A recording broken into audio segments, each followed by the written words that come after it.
I read them, and I'll entertain a motion. Motion to approve. Oh, second, sorry. All right, is there any discussion on that?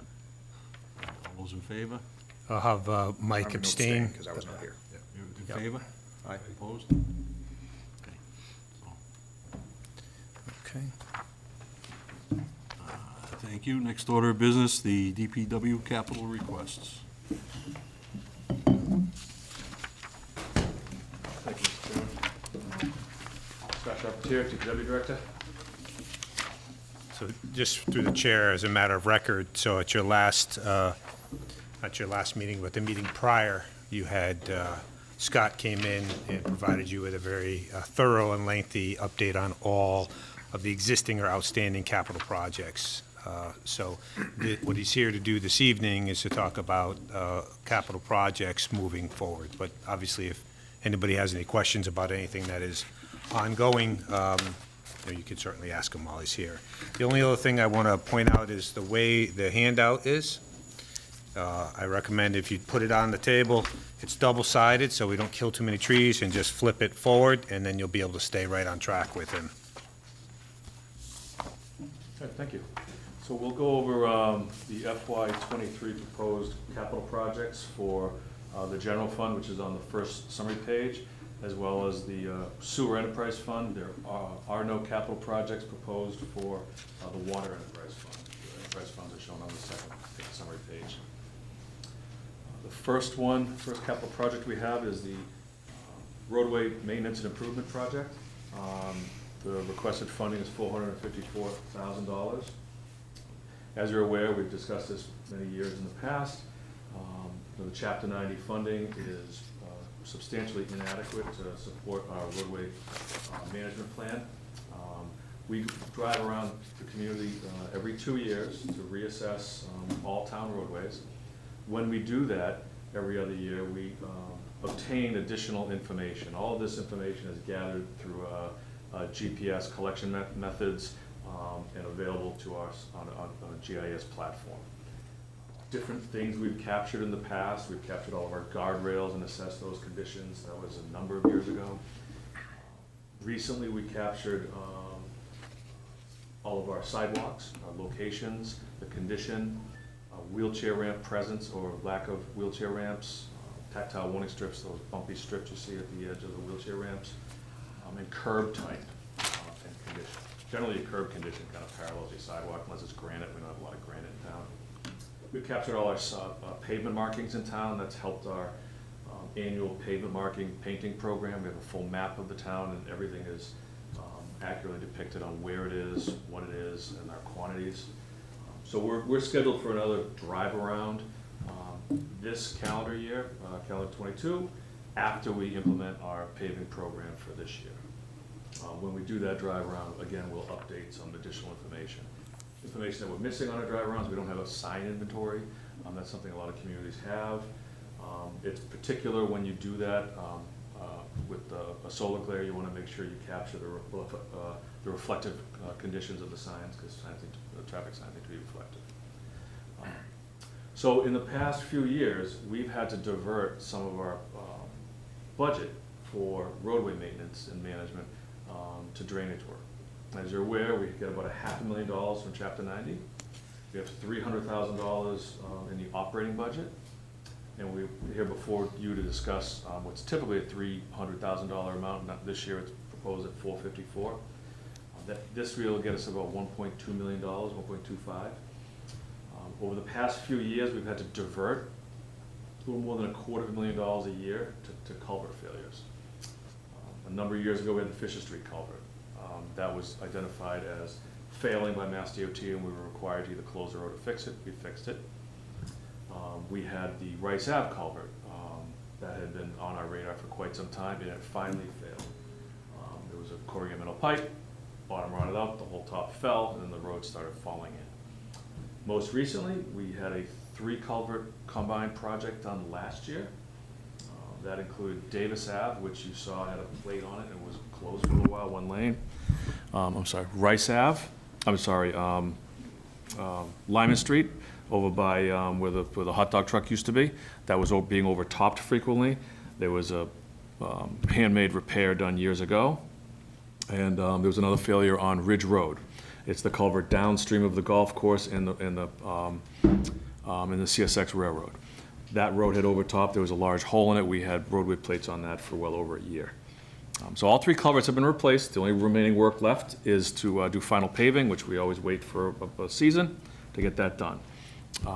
But again, this was a $290,000 project, so that money was diverted out of our $1.1 million annual allocation by need. And we'll be discussing some more drainage issues later on this evening.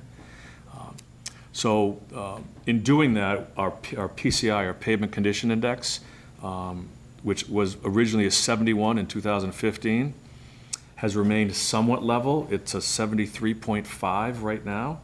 Our projection at the 1.1 million, you remember the graph with the 3 lines, our projection was that it was going to increase slowly and slightly through the $1.1 million a year. It stayed relatively level the past three or 4 years, just because we've been putting $250,000 toward culverts. Road fails, we get roadway plates, we have to fix it. So again, I'm here requesting the $454,000 to supplement the Chapter 90, $500,000, and the $300,000 in operating budget. Okay. If I may, I just want to chime in. We are being broadcast out, so there are people that are perhaps watching who have never listened to the pavement management plan presentations and all of the work that's been done for the last 6 years. And I don't want anybody to walk away with the impression that somehow we don't have a handle on our needs and what in terms of our infrastructure. We've had 7 years, Scott mentioned, going back to 2015, where we did a full assessment of all of our roadways. And we had many years through prior administration where, like many communities, I don't think we were investing the amount of money we should have been putting into our infrastructure. It's a significant expense. And historically, Northborough only ever put in whatever the state gave us for Chapter 90 roadway funds. And that number is about $500,000, and it has not changed since 2012. And there's the buying power of that money from 2012 is about 42% less in today's dollars. So in 2015, we did our assessment. We determined what all the needs were. We came up with a multi-year plan, put together a funding program for that to $1.1 million. We're in much better shape than many communities out there. But immediately we realized that we did not have enough resources. And for the last 6 years, the number one priority, and before you leave this evening, I'll be giving you a copy of the town's legislative priorities letter. This is a listing of the things that are most important to the Northborough community, and we meet with our legislative delegation every year this time to ask them for the funding for the programs that are important to us. Our number one priority has been Chapter 90 roadway funding, because we have known for quite some time that we don't have an adequate investment. So the plans that we put in place, we're able to just maintain things. So we're not on a downward trend. We hope to be on a uphill trend, a little bit more of an uphill trend than we are. But we've been able to maintain the roadways, as Scott said, at around a 73.5. And just like in school, 100's perfect and, 60's failing. So we're an average, which makes sense. Over the years, too, as part of that, we have reviewed all of our culverts. We have looked at our guardrails, as he said.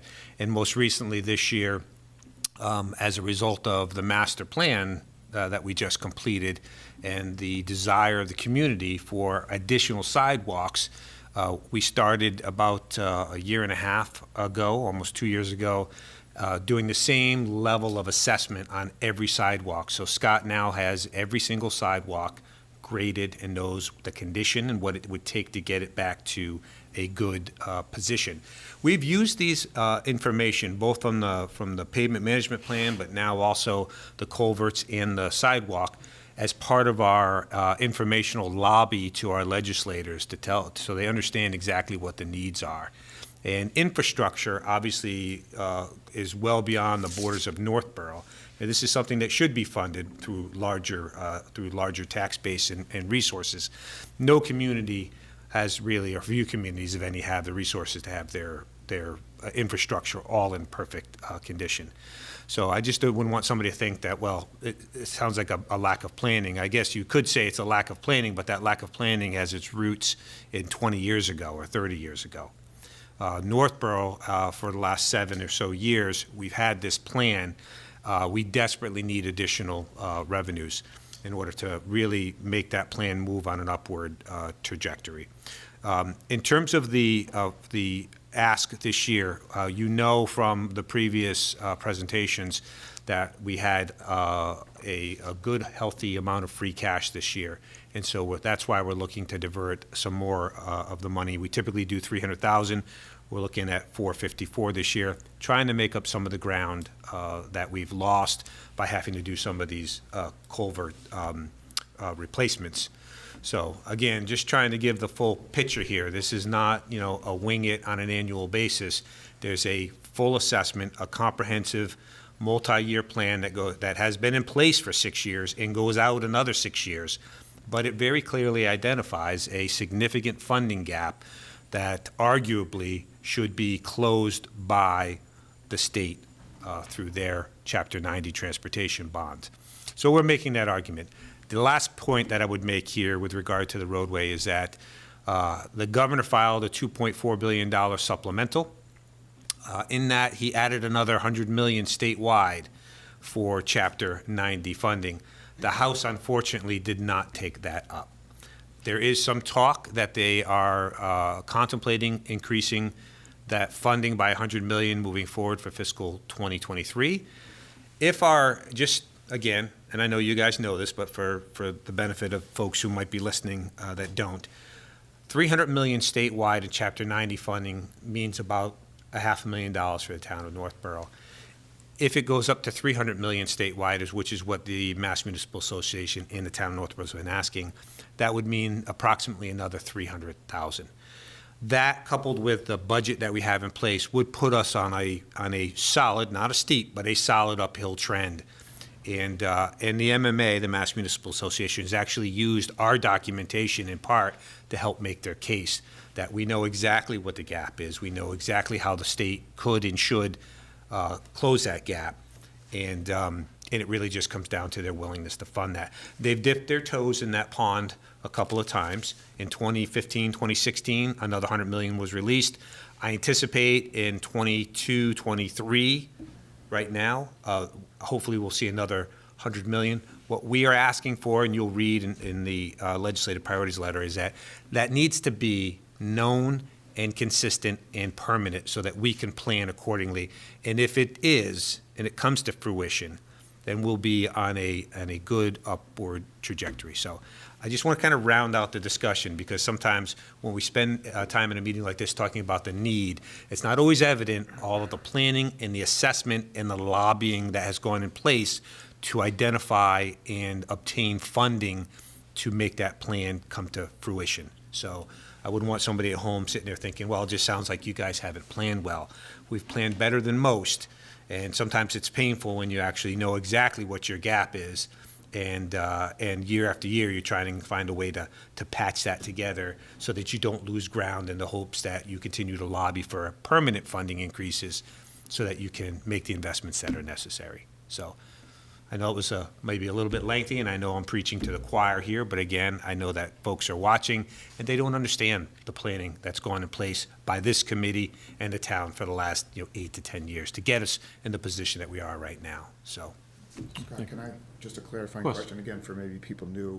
So, to me, this is a good point. 73.5 doesn't sound like a good score, but isn't the gold standard, what was it, Disney? What were they, 80? 85, yeah, just as a point of reference. If 85 is the top in Disney, which spends copious amounts of money and doesn't have winter, we've gone from a 71 to a 73.5. I mean, we'll never get to Disney, but that's a 20% increase in a handful of years if you think 85 is the absolute best anybody can do. So just to clarify, 73.5 is not, a score at a school.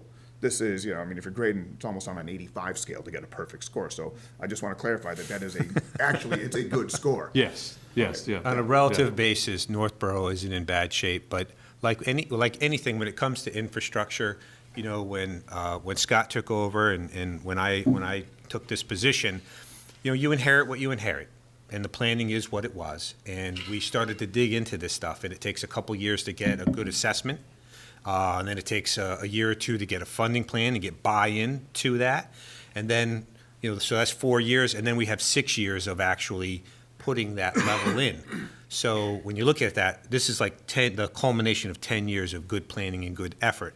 But as you go through any preventative maintenance sort of process, you refine it more and more and more. And so the first thing is, well, are the vehicles safe to travel the roadways? And then you're getting into guardrails, and now we're down to the level of sidewalks. And actually, we're not only just at the level of sidewalks, but we're looking at the Complete Streets program, which you heard about 2 meetings ago, where we're looking at not just fixing sidewalks and roadways, but enhancing them with better pedestrian access, multimodal transportation like bike lanes and things of that nature. This is all great stuff, and we know from the master plan that this is one of the top 2. It's the second highest priority that came out of the master plan. But now you're talking about having, and we'll talk about this shortly, another appropriation level for sidewalks. So if the state does not come through with Chapter 90 money, the only option for us is to raise taxes. And so we're trying to spread this out, and we're trying to plan to be responsible. And I believe our efforts are paying off at the state level. Like I said, they've dipped their toes in moving it up to $300 million. There's a very, very clear data-supported case for why that should happen. And if they do that, we'll be in much better shape. We won't be perfect, but we shouldn't be losing ground moving forward. So just some context for the discussion. Thank you, John. So both of the plans John referenced, the pavement management plan and the sidewalk management report, both of those are available on the DPW website. They have listings of all of the sidewalks, the locations, the conditions, the materials. All that data is available. We use that data beyond that to develop our capital plan looking forward. One of our goals here is for roadway management is to touch 10% of our roads. We have 80 miles of roads in town that we manage, not the state highways. Our goal is to touch 10% of those with a variety of treatments. One thing we try, one effort that we do is to use expansive preventative treatments like crack seal and chip seal, to things like, you see the crack fills in the roadways. Stops water from getting to the pavement. Water doesn't get in the pavement doesn't blow apart. It's a good expenditure of the dollars. What we can't do is fix the worst first.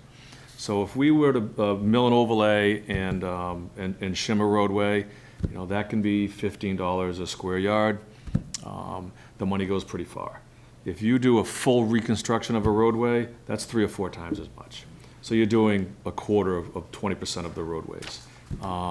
That's not going to get us to meet our goal, and there's a lot of analytical data shown in a variety of reports that indicate if you do that, your grades go down townwide.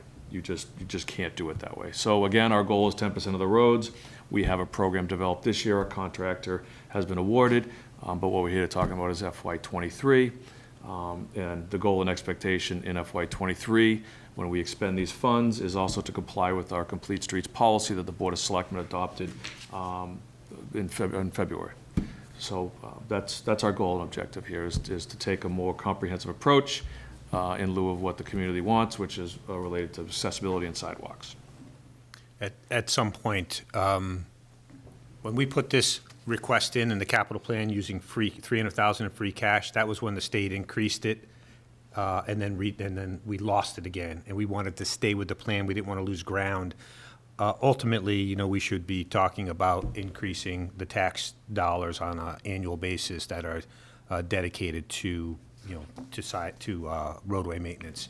It's just difficult because you're trying to manage the tax impact and all the other needs, and so we've been patching this plan together using $300,000 in free cash each year.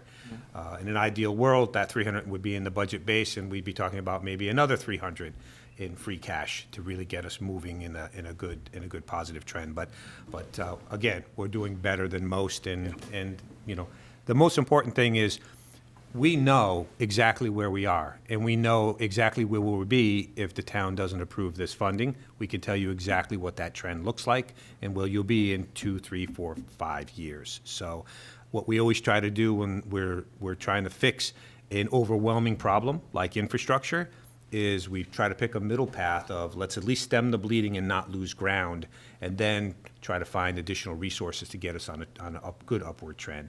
And that's what we've been able to do. And but like everything else with infrastructure, new things pop up. These culverts, I think, flew under the radar in some instances. They're 30-year pieces of infrastructure that were largely forgotten about. And as we go through, and Scott's done a full inventory and an assessment, now we're trying to get through to address those, which is actually a good lead into to one of his other requests. But And maybe- I'll let you go on the order. Well, thank you. Maybe we should skip forward and skip over the one-ton dump truck and go right to the culvert and drainage replacement. It's a good lead-in. So we had this identified in the capital plan a couple of years ago. It was pushed off due to budgetary constraints related to the pandemic. It's here. As John indicated, we did a complete culvert, town-wide culvert inventory. We have GPS'd every culvert location. We have identified the materials, the conditions. We know what we own, we know what we have, we know how it is. It's not that bad, but there are ones out there that are in very poor condition. One of the problems with culverts, a lot of the old culverts are galvanized steel corrugated pipe. They convey stormwater, and stormwater has sediment in it. As sediment runs down the base of these pipes along the inverts, that sediment is erosive, and it erodes away the galvanizing. The galvanizing then exposes the steel rusts, and now right along the flow line, you have pipe failure. And I described this earlier on Rice Ave. Eventually, the entire bottom of the pipe fails, it goes away in little pieces, and the whole top of the pipe falls. And when that falls, the road falls with it. It's a problem. It happened at Ridge Road, that's why the plates were there. It happened at Davis Ave. It happened at Lincoln Street. You'll see that identified as one of the possible uses for this funding request. Lincoln Street has a culvert just facing the elementary school, just to the right-hand side. There was a barrel on it for a little while. You see a roadway patch there now. The culvert failed. There's a hole in it, probably twice as long as the table and half the width, along the entire side of the pipe. The pipe fell in, the road fell in with it. DPW was able to do a temporary repair. If you're familiar with that location, that culvert conveys a Cold Harbor brook, and there's very large wetlands on each side. It's an environmental resource. It's a critical culvert, pretty critical location adjacent to the elementary school. There's a sidewalk on top of it. We're currently in the design and permitting phase for that culvert. Our expectation is to be going before the Conservation Commission in April for permitting associated with the culvert. And thereafter, we want to seek some potential grant funding. There's quite a bit of grant funding out there. One of the issues with culvert replacement grants are some of the environmental constraints tied to it. Massachusetts has stream crossing standards. A few of those standards are natural bottom, which is not hard to manage. You can just bury the bottom of the culvert, put material in it. Another one, which is the more challenging one, is bank width. So you measure the bank on the upstream side and the downstream side, and your culvert on the inside should be the same, should be 1.2 times that width. That way the stream, under normal flow conditions, flows right through that culvert over a natural bottom as if it is its own stream. That can be problematic. Old culverts are small. They tend to back up water on the upstream side, so often you'll see large wetlands on the upstream, and that large wetland impacts what that bank width is. So we're in the process of doing that evaluation on this culvert, like we do with all of them. Often it's prohibitive to try to meet that standard, but if we can, we will, and we'll seek grant funding. There's a couple resources to do that. Some of the good things about the Cold Harbor Brook is it is not an endangered species habitat. Well, bad things is it's not a cold water fishery either. There's no brook trout running through there. So it ties our hands in some fashions when it comes to grant funding. But there are other drainage issues in town. We have a culvert on Whitney Street that is the same age as the one on Church Street. Obviously doesn't see nearly as much traffic as Church Street, nor has it been expanded like Church Street was before we rebuilt it, but it's the same era. You look in it, you look up, it's the same thing. It's those large split granite blocks on top of dry stacked stones. Those things scour. So we have those in town still. We're aware of them, we keep an eye on them because we know which ones are problematic. So there's other drainage issues out there. You'll see the other half of the request title, culvert and drainage replacement. Well, we have a lot of subdivisions out there. A lot of older subdivisions use the same type of pipe. And it captures roadway drainage off the catch basins that has sand in it, and the sand gets in the pipe, it erodes it out just like a culvert does. These are small 12-inch pipes, but they're all over the neighborhoods. And when they fail, the road falls in. I can't fix the road with the prior request until the pipe underneath is fixed with a request like this. And I have that conversation with a lot of residents. It's a difficult one to have, but it's important that we fix underground first before we pave the road. So those problems are around town. And we're proactive with it. When we see repeat problems in areas, we'll get out on video and we'll document it. So we have a lot of reports and documentation about issues like that in town, and we're aware of them. And when a road falls in, that has to be our priority. So looking forward in future years, I know we're here for FY23, but in future years, those are placeholders because we know there are problems. And pending any catastrophic failures like, Davis Ave or Ridge, there's uses for those funds in the future years. But this one, it's either small drain pipes in neighborhoods or the Liggett Street culvert. So just rounding out this discussion, if I may chime in again. Again, we're spending a lot of time on this. This is, in one way or another, it's the top legislative priority, and it is one of the top priorities that have come out of the master plan. So infrastructure is very critical to us. But let me just round the discussion out a little bit. So we spend $1.1 million right now. That's in the budget base. It includes, typically $300,000 in free cash. What we really need to be spending is another $300,000 on roads, another $250,000 on culverts, and another at least $200,000 on an annual basis on sidewalks. So that's about $750,000. I'd round it up to $1 million, but let's just stick with the 750 number. So we currently are spending on annual basis 1.1. We really need to be spending another 750,000. Well, we're arguing that the state should be contributing at least another 300,000. And then the town is going to have to find a way then to come up with, on an incremental basis, a little bit more towards these things. That's why in the proposal that went to the Board of Selectmen at the meeting on Monday, March 14th, there was a request for $400,000 of ARPA funds. And I know that this body has had a discussion about the use of these one-time ARPA funds. And when it comes to things like sidewalks and roadways, one of the biggest and most difficult things to do is to take care of that backlog so you're not paying for past sins, and you can get on a funding schedule that you're routinely maintaining. As Scott said, we're touching 10% of our roadways, right? So that's why, in our opinion, again, the top legislative priority, the second highest master plan request, that's why the request went into the board for ARPA funding. The board on Monday declined for the time being to authorize that funding, but I think part of it is this committee helping to make a case and explain why those one-time ARPA funds are going to be absolutely critical to us addressing some of that backlog to accelerate this plan. Otherwise, you're constantly behind the eight ball. It's very similar to like an unfunded pension liability. You're paying for your past sins. On an ongoing basis, we're taking care of the liability that's accruing, but we're really paying for past sins.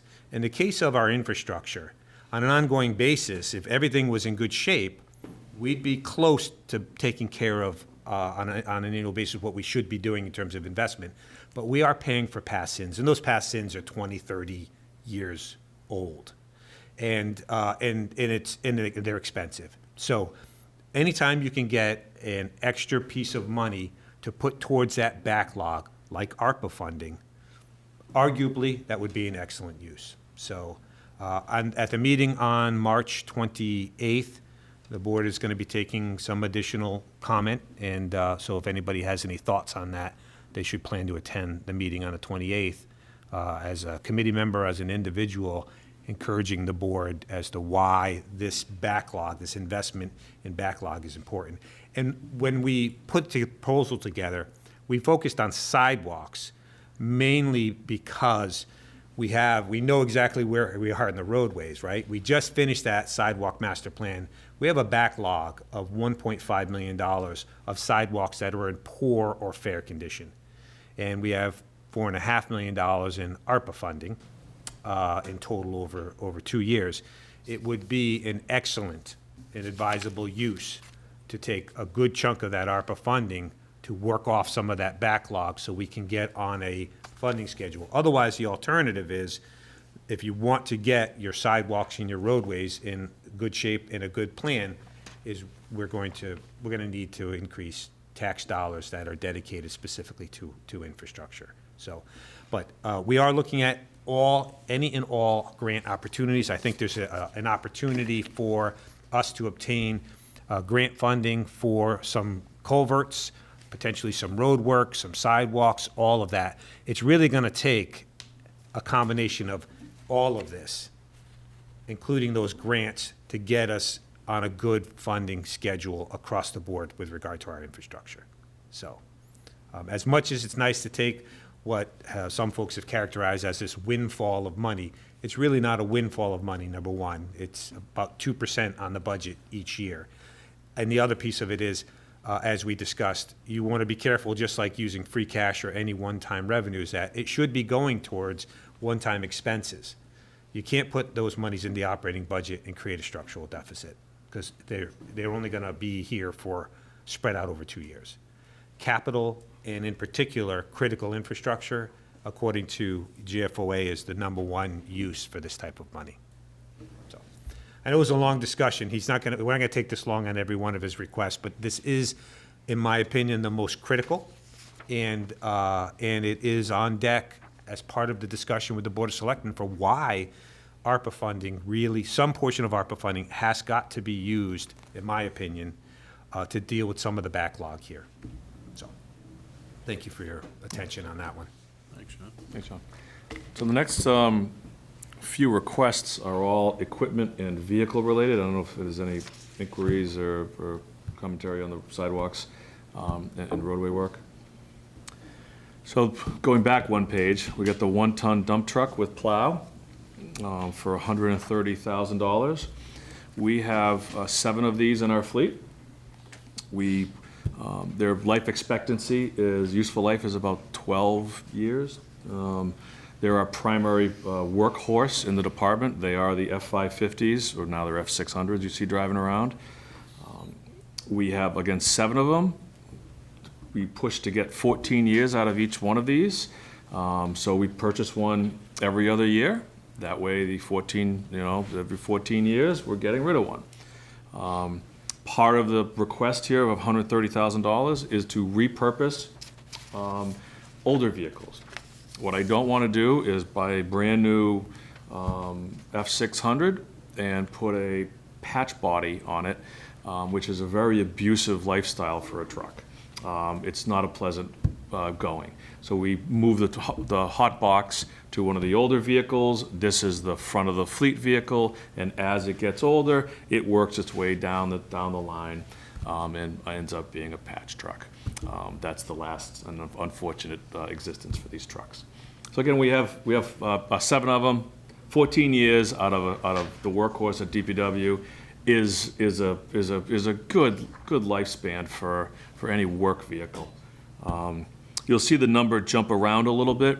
That depends on what the outfitting is. So the 130 and 140s you see, 130 in 2023 and 40 in 27. Those are the same truck, standard dump body with a plow.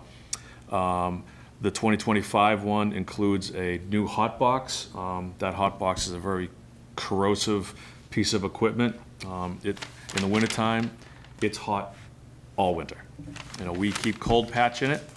You keep that truck plugged in and warm so that in the event there's a catastrophic failure at 2 in the morning in February, I don't have a solid block of black sitting in my box. I have something that's pliable and usable so we can come out and fix something like a Lincoln Street culvert that failed at 2 in the morning. That's what these trucks do. So that's why you see the numbers bop around a bit. This is on its regular cycle. This was not a postponement from COVID. The next vehicle you'll see, next piece of equipment you'll see is a front end loader. This was postponed due to the pandemic. It's a $290,000 request. This is the larger of our two loaders. We have two John Deere loaders in our fleet, a 644 and a 524. This is the larger of the two. This one is used for a variety of purposes. We plow parking lots with it with the large pusher box. It loads a lot of material. You'll see the stockpiles of material we have, the leaves and brush and spoils and millings at the yard. This piece of equipment is what stacks all that. It also performs salt loading in the wintertime. We prefer to use our oldest one for that because, again, it's not a very pleasant way to end your life as a piece of equipment, is loading salt in the winter. But we work hard to keep these maintained. So what this request includes, and you'll see in the description, a $14,000 allocation toward refurbishing the 2014. So that's the 544. That's a 524. That one will be refurbished by John Deere, and then that one will be the older one, and will serve the purposes of loading salt. And we'll keep that cycle going through. You'll see in FY28 that 320 is the replacement of the one that's being refurbished now. These vehicles, these pieces of equipment, you can get generally 14, 15 years out of them. That's about it. It's not what you would see at a mulch yard that can sit there for 25 years, that literally goes 300 feet in each direction. You know, this will go all over town. When we take down large, Tom's not here, but large chestnut trees. There was one around the corner from his house we took down. It was a 48-inch diameter tree. This is the only piece of equipment that'll pick that up. Nothing else will pick that up. So that's what this piece of equipment does. So and he lives way up on Howard Street. That's a long ride. So that's our loader request. The next is one of our large dump trucks and plow truck. This was postponed also due to the pandemic. We have 11 of these in service. We try to get 20 years out of each one of them. That's our goal and objective. So we purchase one every other year. There's always one straggler. That's the catch basin truck. That doesn't do a lot of traveling, but it's there when needed. It's got a clamshell on it. It doesn't just clean catch basins because we hire that out, but it does emergency responses. So when we have a beaver dam at a culvert, we get that truck out there with a clamshell. It backs over the curb, gets in the mud, and pulls the beaver dam debris out. It'll do sediment removal as well from culverts. Often when you have a culvert discharge, you have fast water going in, carrying a lot of sediment. When it spans out to the wetland, it slows down. When it slows, it drops the sediment. Then you end up with a delta at the discharge of the culvert. That's problematic because water backs up to the inlet side. So then you would have a delta there. So this is primarily what that 11th vehicle does. So these are the large Mack trucks. Typically, we have some older Internationals. We're trading in an International under this request for $340,000. And you'll see the numbers jump around a bit because there's a variety of these vehicles. They're not all the same. You know, the standard one would be the $300,000 one you see in 2026. The one you see this year is $340,000. That's a wing plow. It's got the big plow on the side of it you see that sticks out. When we have very large storm events, it does shelving, and it'll do a lane and a half at a time. It's our only wing plow. You know, every DPW fleet should have a wing plow in its arsenal for blizzards. It's needed. It's like a pusher box for your loader. You're not gonna need it on the roads very often, but when you do, you better have a blade for that loader as well, because that's needed. You'll see the next year, FY '24 is another large amount. Well, that's a four-wheel drive vehicle. That's a four-wheel drive Mack truck with a center belly scraper and a rear discharge. We have one of those in our fleet. It's actually a custom-made Mack. It's a little longer and a little taller than any other one to accommodate the belly scraper. Belly scraper cleans the slime off the road before the salt hits it. Saves you a lot of salt. When you're discharging salt in the middle, the truck tires smash it, and then all that little bit of salt, all that little bit of snow eats up the salt. So you waste way more material. We need some four-wheel drive vehicles to get up around the farms. We're not going up, Green and Ball, and Smith, and Upper Howard in a conventional Mack. We're gonna need a four-wheel drive vehicle up there. So that's why you see these numbers kind of bounce around a little bit. They're all a little bit custom. And we will do some repurposing. There's a couple different kinds of sanders. There's one that has a chassis mount that's a sander, and then we need to take the dump truck off it and onto it when it's the construction season. So there'll be some repurposing associated with these. Again, these trucks, we try to get 20 years out of them. They live very corrosive lives. They're running salt. They're in a very corrosive environment. We do our best to keep them clean. And when you go there, it's if you can't tell the difference between the back of an International and the back of a Mack, you're gonna have a hard time telling the difference between the 16-year-old one and the brand new one, until you crawl under it and you look at it and you realize the spreader is probably hanging on by a thread. So again, we have 11 of these. We ask for a request every other year. We in the past had these opposite years, so we would have the F550 on one set of years, and then these on the opposite set of years. I would indicated earlier the F550 was not pushed off because of the pandemic. This one was. That's why you have these two in the same year. Our goal and objective is to buy equipment in the F550 year, the more expensive equipment, a loader. Maybe a backhoe in the big truck year and a more expensive thing in the little truck year. But we have this bubble, this capital bubble that's been pushed forward. That's why we have a big and a little, a loader and a backhoe in the same year. Speaking of backhoes, that's our last piece of equipment. They're all yellow. This is to replace our 2005 backhoe. Again, these pieces of equipment are generally in that 15-year range. The backhoe is the Swiss Army knife of a DPW. It does everything. It does everything good, nothing great. If anybody's done any excavating, having a backhoe in the middle of the road on Smith and try to dig a hole while letting traffic go by, doesn't work well. That's why we have a mini excavator. But there are times when you need the backhoe, when you have 4 or 5 different tasks that need to be done at a site, and you need a loader and a hoe and a hook, and you need to be able to move materials and equipment, and it needs to be done quickly. So when something bad happens, this is generally the first thing you see there. We can get it there quickly, and we can get it on the ground and in the hole fast. Again, we have 2 backhoes. You'll see this is an 05. We also have a 2015, and as part of this request, we're going to rehab the 15. We want to get the full 15 years out of these pieces of equipment to keep them in good working order. If we're a contractor and we use a backhoe that does septic systems and ours breaks, we'll go rent one, tell our customer, I'll be there in 2 days, I had to rent one. The Public Works can't do that. If something happened, we have to have a backhoe.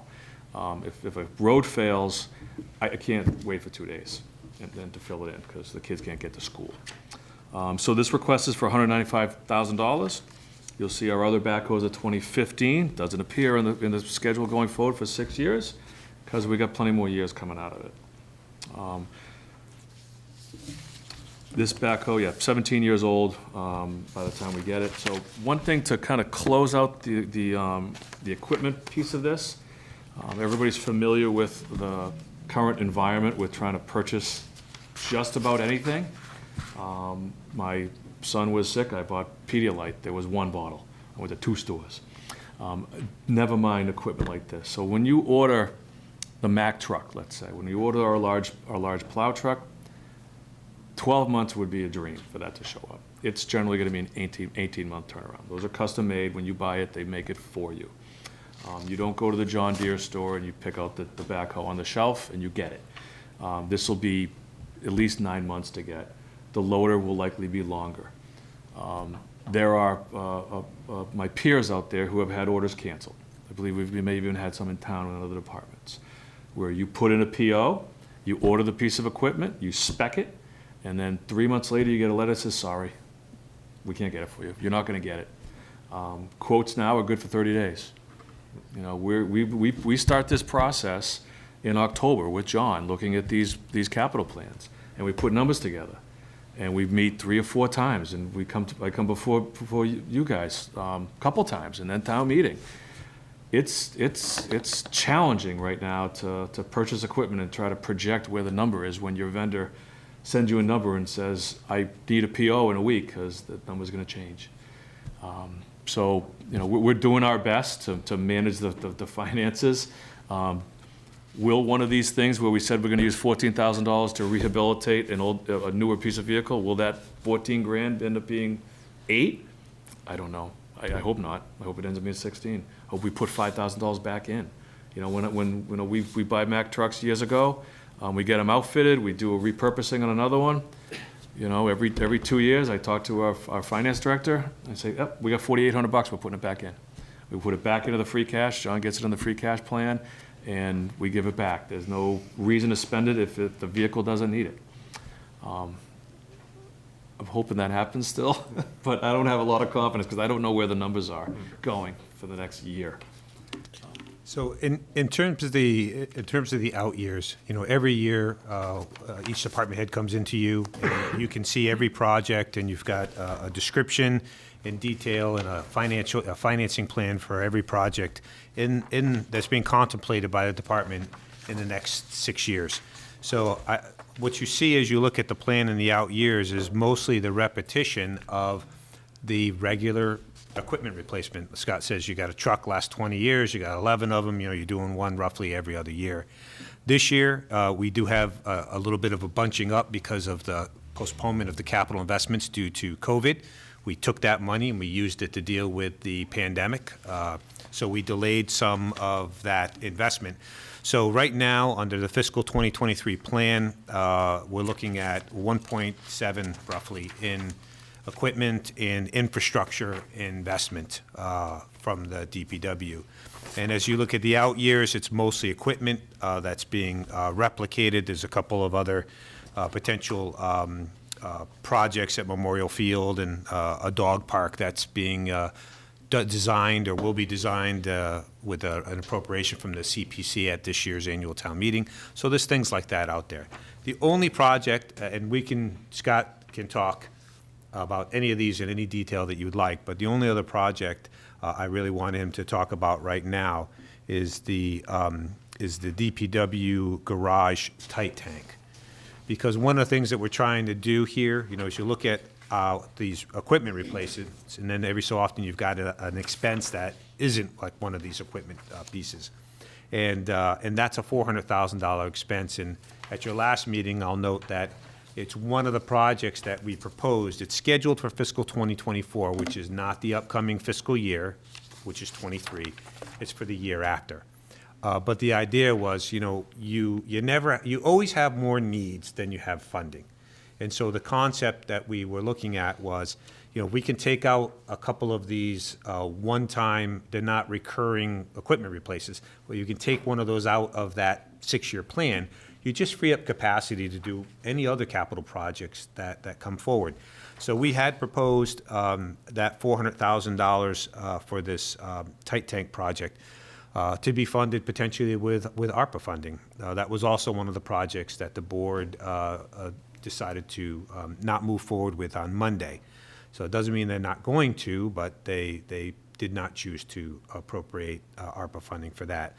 But again, it comes back to, in terms of this 6-year plan, and why did we bring that forward for ARPA funding? Well, the idea is we're trying to create capacity within this 6-year capital budget, which is always a struggle. And every year we have to decide, what are we going to fund?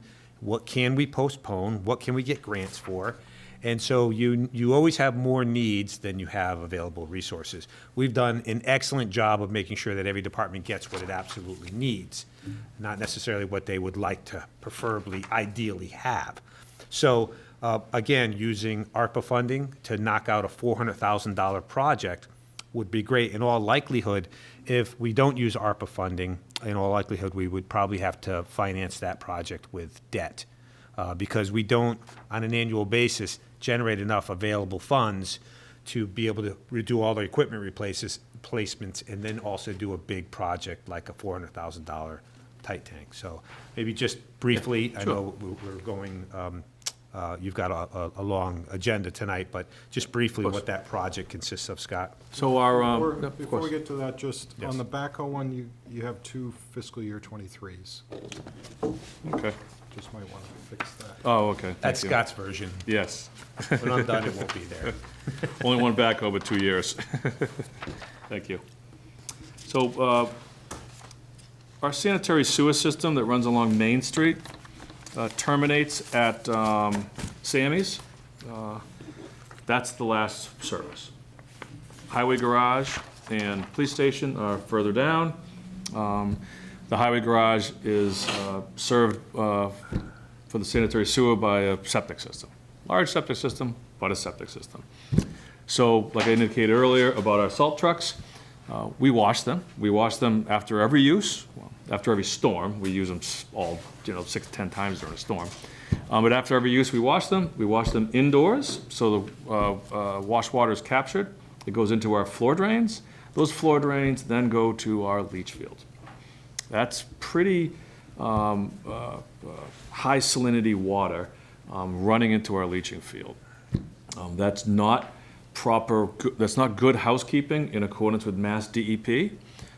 We have not been ordered or issued a notice of noncompliance, nor an administrative consent order from Mass DEP for it. I'm not asking them to. But it's not good practice. Not good practice for your septic system. It's not good practice for the pipes getting there. So it's problematic. What is typically done what is done in new facilities that are built without sanitary sewer, municipal sewer, they have tight tanks for this. It's just a large, generally it's a large steel tank or fiberglass tank that's buried. You'll use steel and non-corrosive soils. In this case, I would have a fiberglass tank because of the salt going into it.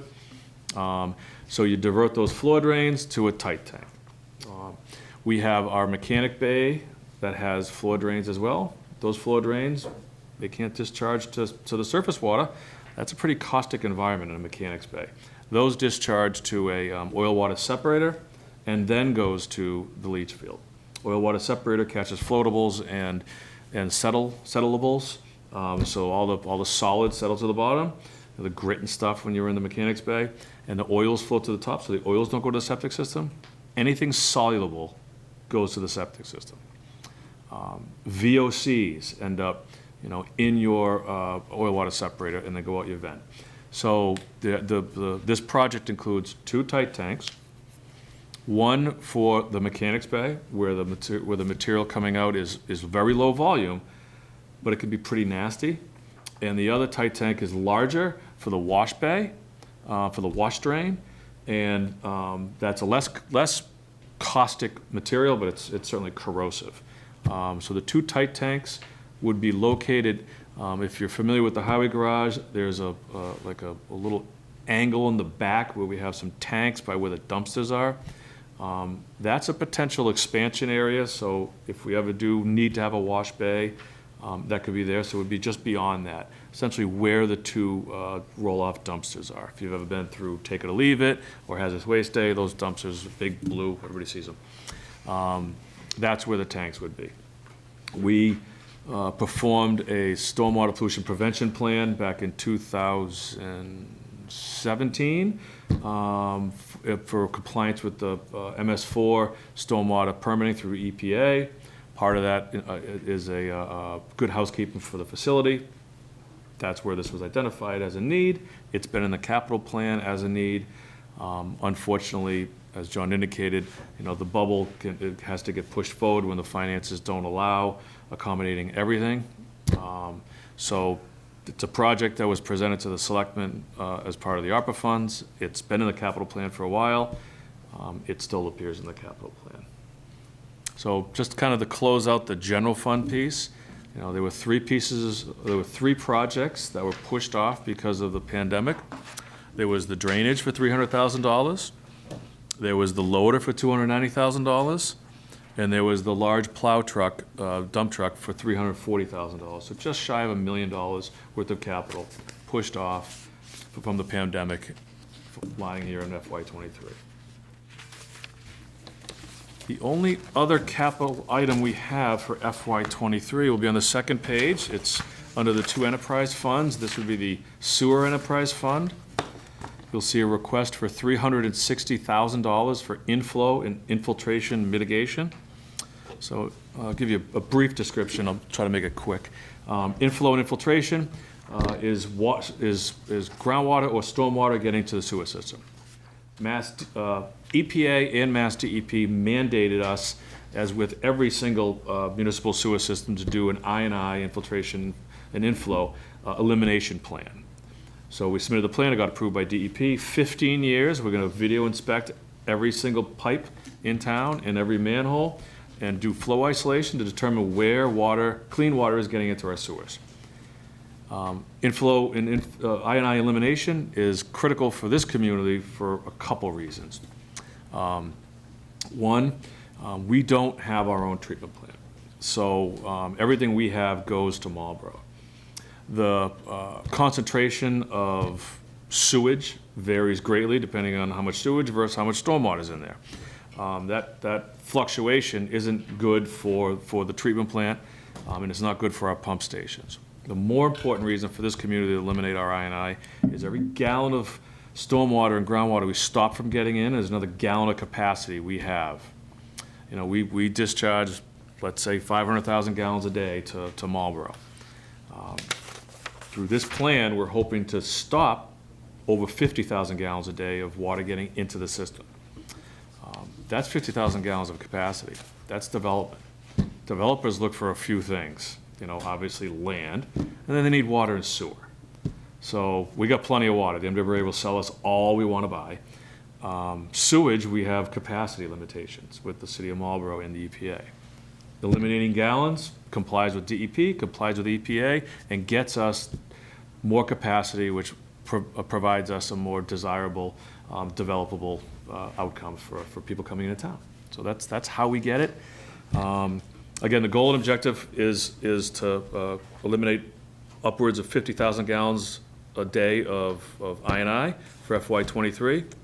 Going forward, you'll see it periodic every other year. That's what's in the plan that we submitted to the DEP.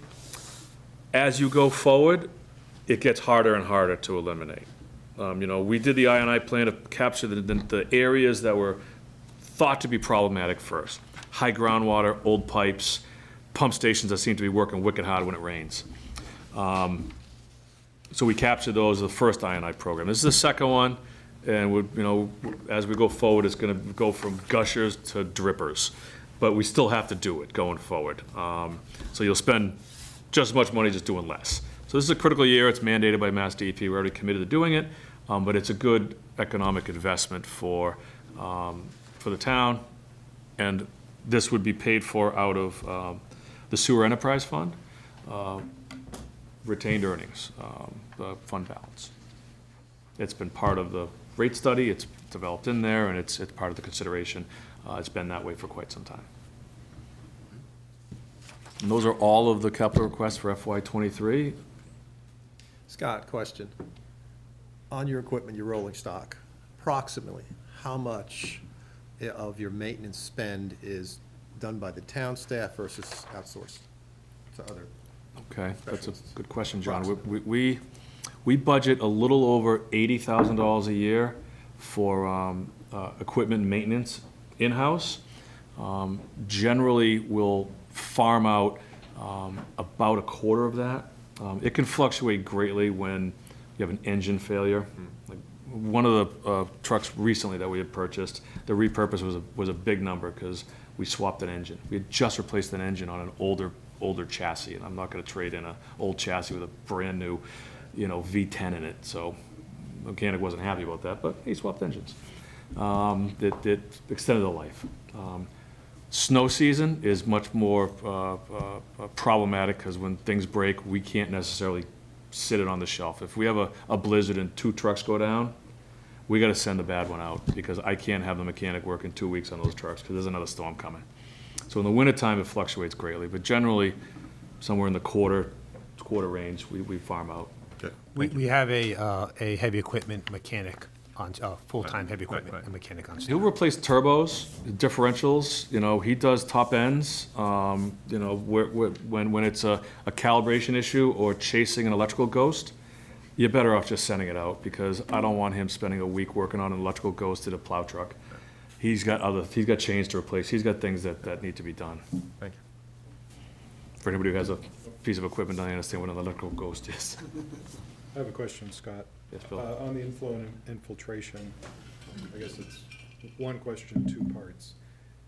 Like the roadways and the sidewalks, is there a grading system for that? And then you mentioned 50,000 gallons a day.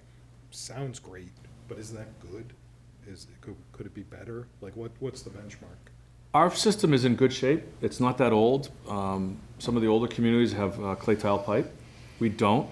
Our oldest sewer pipe is transite, asbestos concrete. That can be problematic, asbestos concrete, when it gets wet and dry, it gets punky, kind of like a drywall would. That could be problematic. We're generally in pretty good shape, though. We have transite. We don't have a lot of high fluctuating groundwater like you would in like a Quincy or Braintree or something. The elimination portion of it, we like I said, we video inspect every line, and we do flow isolation as well. You'll see them working out in the middle of the night. What they do is they put a plug in one manhole, and they put a flow monitor in the downhill manhole, and you look. And 2 o'clock in the morning, not a lot of toilets are flushing, and you can tell the difference between an instantaneous flow from a flush or groundwater coming through, and you monitor how much groundwater is coming through. And we know it's a bad one. We run cameras up there. There's a national standard for video inspecting pipes that identifies types of leaks, types of cracks, longitudinal transverse cracks, the severity of the failure. It's got a color grading system. We do that on our drains as well. It's a pretty cool report to read because, you got all these pipe segments and it's just a line with a bunch of manholes and little sticks coming out the sides, and there's all these colors in it, orange, red, what you would think, yellow. Yellow's not that bad, red's really bad, orange is kind of in the middle.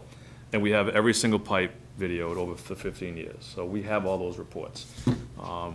That is available in our GPS system as well, in our GIS system as well.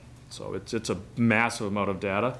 I thank goodness that we have engineers to go through it all, and it's not me. I used to do that. But it's an interesting report to look at. Anything else? All right, all set? Okay. Thank you, Mr. Scott. Chairman. Thanks, Scott. Thank you. As usual. Now you know why I brought him in on 2 separate nights. The update on the projects he's doing, and then to separate, looking forward. There's still a lot going on in that department. Thank you, John. Thank you, Scott. They warmed up for you. All right, next order of business, the schools.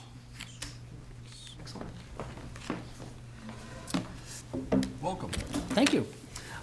Good evening, everyone. I'm Keith Lavoie. I'm the Assistant Superintendent of Operations for the school district, and we have a couple of projects to review with you this evening to let you know where we are.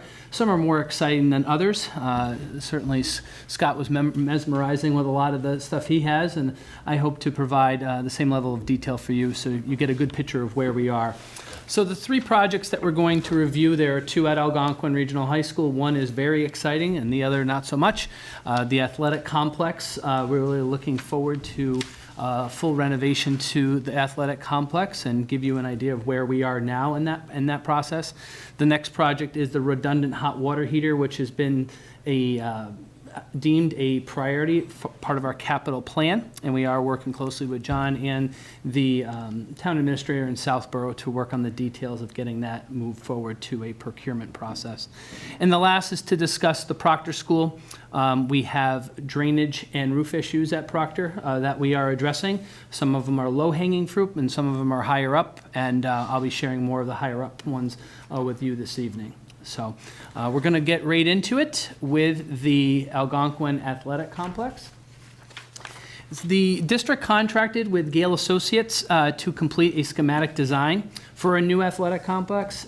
Gale Associates has been part of this review for many years with us, and we did contract with them recently to do a more detailed review of the plans and what we'd like to bring forward to both communities. The idea as it stands right now is once the schematic design is complete and once all estimates are brought in, Superintendent Martineau is going to review those numbers with the school committee and then to share it at the town meeting as a presentation. It won't be a votable item. It's not going to have, the opportunity for appropriation at the time. And Kathy is going to be mentioning some of the reasons why we're not pushing that forward at this point. So before I hand it over to Kathy to give you more detail on where we are with the schematic design, are there any questions about where we are at this point? Kathy, what's your last name for the record? Purple, H-E-R-V-O-L. Yep, so Kathy has a presentation for you this evening to talk you through about where we are, and I see everyone has the blue copies there. So Kathy Hervol is the project manager for Gale Associates, and I'm very happy to welcome her up to the table. Thank you, Keith. You're welcome. Appreciate it. And thank you all for having us in and filling you in on the project. Just so you know, Gail's done, 80 plus turf fields and such, and been in this business for many, many years. And we're very, very pleased to be supporting the school and Northborough and Southborough. But I just want to give you a quick update. As Keith said, we were brought on board, I guess, officially to do the schematic design late last year. We did our initial field evaluation, which Gale ourselves go out as specialists, look at the existing turf at the fields. Are they worn down? They have issues, drainage issues, dimensions, are the fields orientated the way they should be, all those types of evaluations. On top of that, we also did geotechnical investigations, first to see what's under the field, how's our topsoil, things along those lines, but we also did some borings for athletic lighting. You need to design the foundations. Later on in the package, you'll see some examples of what those light structures look like and why they require some foundation work. But also we did cores of the tennis courts and the track to see what's underneath there, what do we have left. And unfortunately, a lot of these are fairly old facilities and asphalt thicknesses and stuff are fairly thin, which impacts your project and what we're gonna need to do. After we did our collection, we also did what we call an existing conditions survey. We go out, we do 1 foot topo, we basically put everything that we can put it on a drawing and start a design, tie it into elevations, the property and such, existing conditions. And then with that, we then take all our information, our specialty with field layouts and such, and start putting together our schematic design plans. We did meet with the team several times as a programming, what is the school looking for, what are some of their timeframes, and I know that we had started them several years ago with this vision of doing both the track, redoing the track and field with synthetic turf, providing a practice type JV field, synthetic turf, and then possibly upgrading the tennis courts, which is what we've been looking at. I quickly just hit on the existing conditions before I get into the drawings. The first one we start with is the stadium field. We kind of provided dates on when these were either installed initially or when they were refurbished, which you can see that These fields are, out quite some ways. I mean, 2004 was the, in the stadium, your football field. That's 18 years, and obviously the track was installed much, that's the original track from when the high school and such went in, and it's quite old, and if anyone's been out there, it's in pretty bad shape. We just provided a couple pictures on the bottom, but the actual track surfacing is pretty diminished in most locations. Striping is hard to see. You can see in the one picture, we've got puddling, we've got low spots, and eventually, like anything else, this track has outlived its life. Regarding the grass field, grass fields are wonderful. Unfortunately, the way schools have grown and teams, and you have girls, you have boys, you have JV, ninth grade, varsity, plus what other youth groups are allowed to use these facilities. These fields are used way more than they are meant to be, and one muddy game can just completely ruin a field. They get over-compacted, it's hard to get them to continue to grow, and the whole intent of a synthetic turf field is to provide the school with that additional play time, and then adding the lights just adds to that as well. It just extends, the opportunities for more people to use the facilities. We have a similar situation over on the JV field. Again, just years of use. It was refurnished back in 2004, and it's fairly compacted. There's kind of a definite worn path down the center where the practices and most of the activity takes place, and again, over compacted and difficult to maintain the grade. The other area is the tennis courts. These pictures are pretty drastic, but the courts did not hold up well at all, except I will say tennis courts in New England take a beating anyway. In fact, we are working on a cost to the school, not that they'd consider it, but perhaps there's opportunity for what they call a post-tension concrete court, which hold up a lot longer, but they are more expensive. So we'd help the school and the town through budget points regarding that. Right now, we've pretty much are evaluating kind of a standard, asphalt with the tennis court treatment on top. But what we have learned through the years with New England is where we can put some joints and such to help prevent cracking or to control the direction of the cracking, so the courts last longer, and then resurfacing is easier when you come back. So with that, I've just included the master plan that we kind of started with. This was the school's vision. And just, again, I'm going to just flip to our next page, and I'm going to go to the plans here, but this is really taken from our schematic design. I'm just going to flip through just quickly to show you what's in our set, what we worked for our design. John? Oh, sorry, I should have said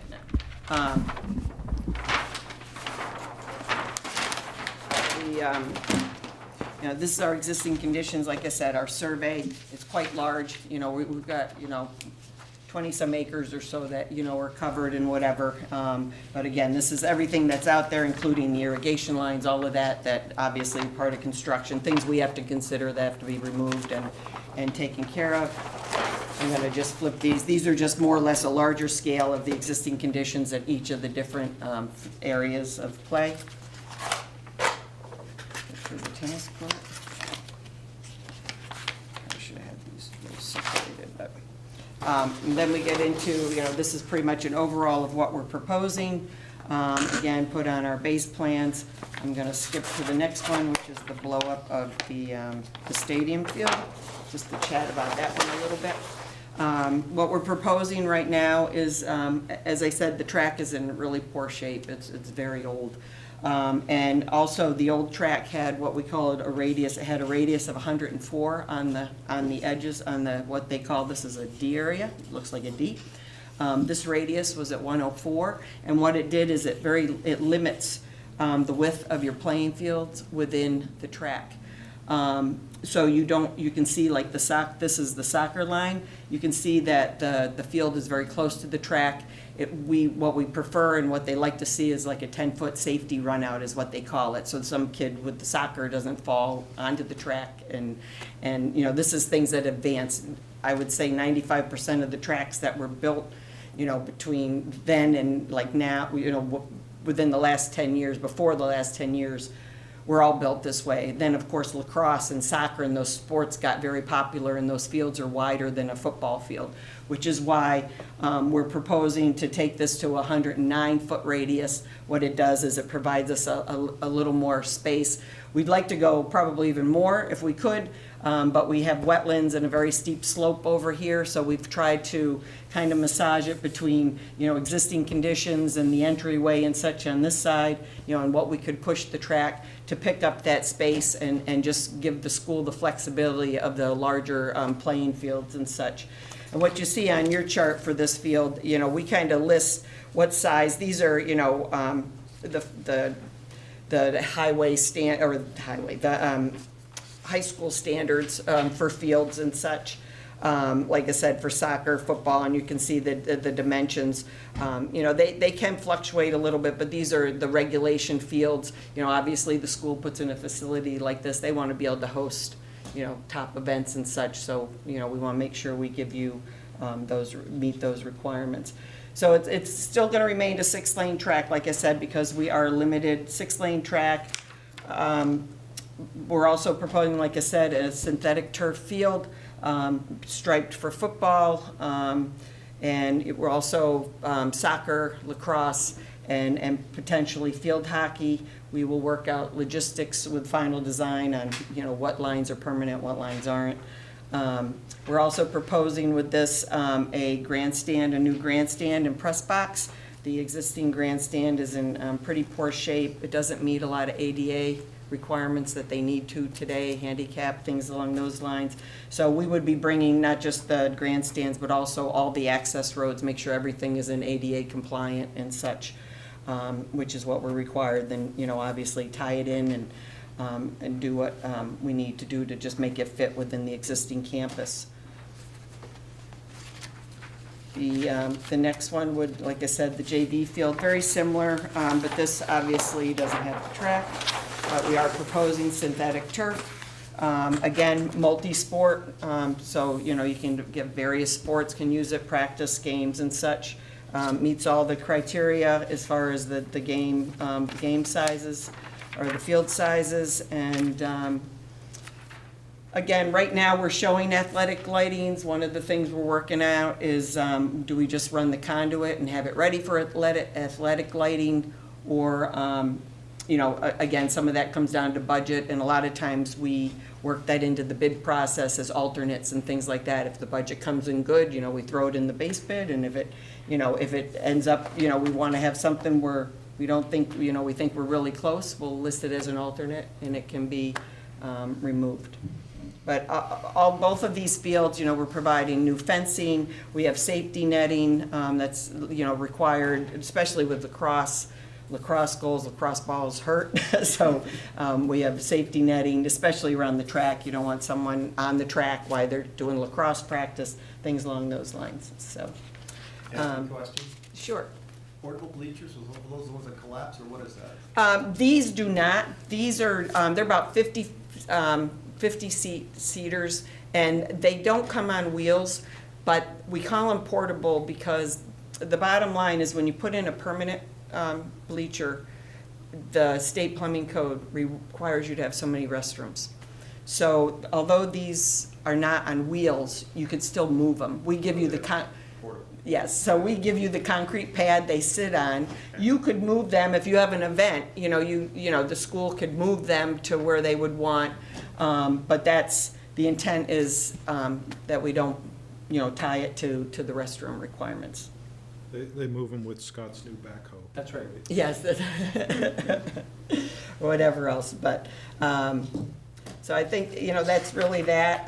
The tennis courts, like I said, right now we're just looking at the standard kind of tennis court asphalt base, standard asphalt coating, track coating.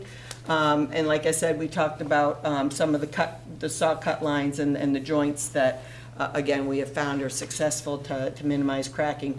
Tennis courts are in bad shape. We're talking, right now, we've included all new fencing. This walkway, if you go out there, you'll see that the courts are actually lower than this walkway. But we're going to have to adjust it all. For some reason, this did not settle. The courts did. We don't really know why, but so we're going to go in, probably remove. What we try to do on all of these, as well as the existing track, we go in and we try to reclaim what pavement's there, regenerate it, reuse what we can. You do get some fluff, so we will have to, put some elsewhere, but we try to, to save costs and not, dig it all up, get rid of it. We do claim and try to mix it, and then just come in and, meet the final grades with the more permanent material, so. No lighting for the tennis courts? Not at this time, but our next thing was electrical plant. Well, I do have the drainage plans. They're not too exciting, but I can just show you quickly. Kathy, while you're looking at that, do you know why there were 9 courts and not 10 put there? I do not.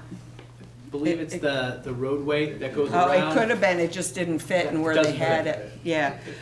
For high school, they require 5. You have 3 doubles matches and 2 doubles matches and 3 singles matches for a match, for an event. So a minimum is 5. Like I said, we weren't involved with the original school, so I suspect it was that. It was a driveway. Yeah, okay, all right. All right. This just gives you a sense of what's involved under the field. What we do basically is we remove all the topsoil.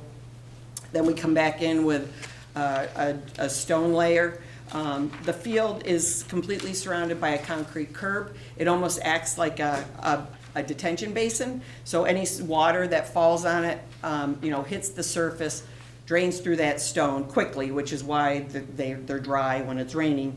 And then there's a series of drains that get collected that are under that stone as well, which is why these fields are, drained the way they are. So it infiltrates. Some of it never even makes it to those pipes. A lot of it will infiltrate even to the soil beneath, depending on your site conditions. We've had sites in floodplains where, our stones had to be thicker and, a lot more piping and such, but we've got pretty decent soils here, so we're at a pretty standard, 8-inch thick stone with the piping below it. But you do have to account for it and, provide an outfall and things along those lines, but it's pretty straightforward. But like I said, but we do have to provide, stormwater calcs for these. They are calculated as if it's paved, but it's not. It's one of those things with the regulations, but. And then with the, this field, just so you know, is crowned through the middle, pretty standard, high point and grades out to the edges. And there's a drain that goes all the way around the inside of the track that also collects any surface water if it even gets there. And again, that all gets tied together and discharged. And all of that is new. Your existing track doesn't have that. That all is part of that drain is tied into the curb for the synthetic pit. And then this field's a little bit different. It's sloping more back into this corner. We've got more of a slope, a consistent slope. We're not splitting it at the high point. It just worked better with the grades at the site and what the field is doing today. And again, same thing though, we have the under drains. This time we don't really have the herringbone type pattern, which is pretty standard. We kind of have the vertical, again, they get collected by a drain and then discharge. And the tennis courts, they mostly surface grade, but we did provide a few points, some drains and such, only because the courts, because you have so many courts in a row, because you have the 9 courts, we don't want the surface flow all the way across. So we're picking that up like in between in a couple spots just to minimize surface flow, because obviously it doesn't go through the top surface of the tennis court. And again, just tying into an existing grade. All right, this was you had asked the question about electrical. We went out, we had Vinny Delario is our electrical consultant. We've worked with Vinny on hundreds of fields. He does electrical lights. He works very closely with Musco Lighting. They're pretty much the only athletic lighting people in the business. But Vinny, what we determined, we did an evaluation of the existing electrical service at the school, because we've actually had situations where the power's not available to do the lights.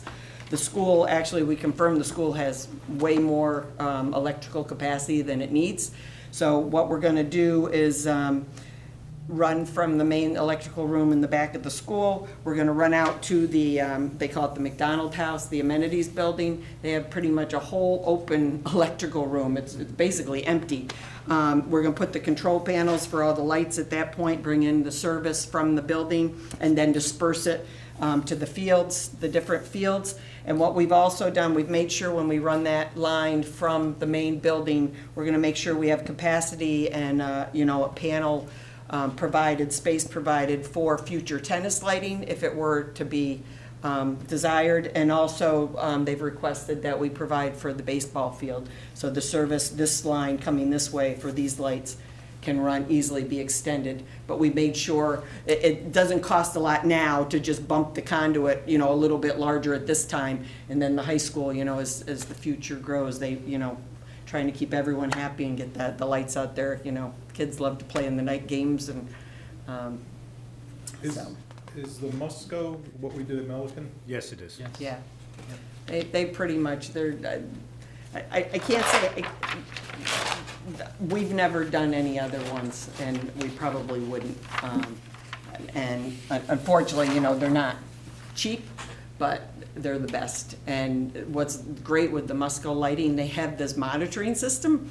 It's all electronic. If you have a bulb go out, they know back at their office or their maintenance facility, and they're right out, you know, they fix it, you know, it's high tech, you know, all the way. So, just on the electrical note too, we're also. No lights for softball, is that a spacing issue? We weren't really requested to consider it, Right. so, Well, as someone whose wife runs softball and Yeah. her daughter plays and is Yeah. slightly involved with this, yeah. maybe consider throwing some lights for softball. Yeah, Might but we keep- could- I Might think- keep the girls happy and the people who represent them. Yeah, yep, fair enough.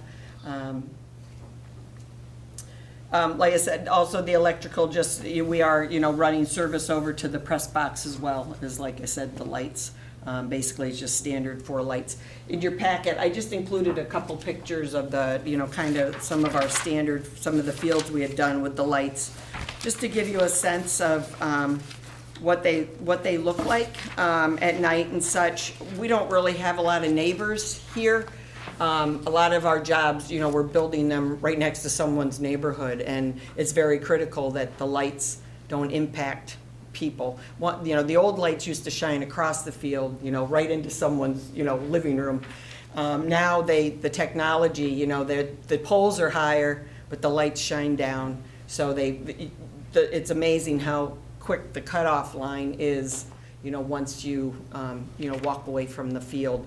In fact, well, when we go in, you know, with neighborhoods and talk with them, Musco actually gives us what they call illumination plan that gives us the foot candles as you get away from the field, and within feet, you're down to nothing. So it's, in fact, what it does is it forces us to make sure we have sight lighting, because somebody walking from this field, just because it's lit here, you know, walking down the path and down this way, you know, we've also included some sight lighting to make sure people can get in and out safely to the parking lots. So that's also included in our program. So the last thing I wanted to add, and the schools asked us to consider, and we've dug into a little bit, is a gazebo, amphitheater, for more on the community end, for maybe concerts and things along those lines. And they're still kicking around a few locations.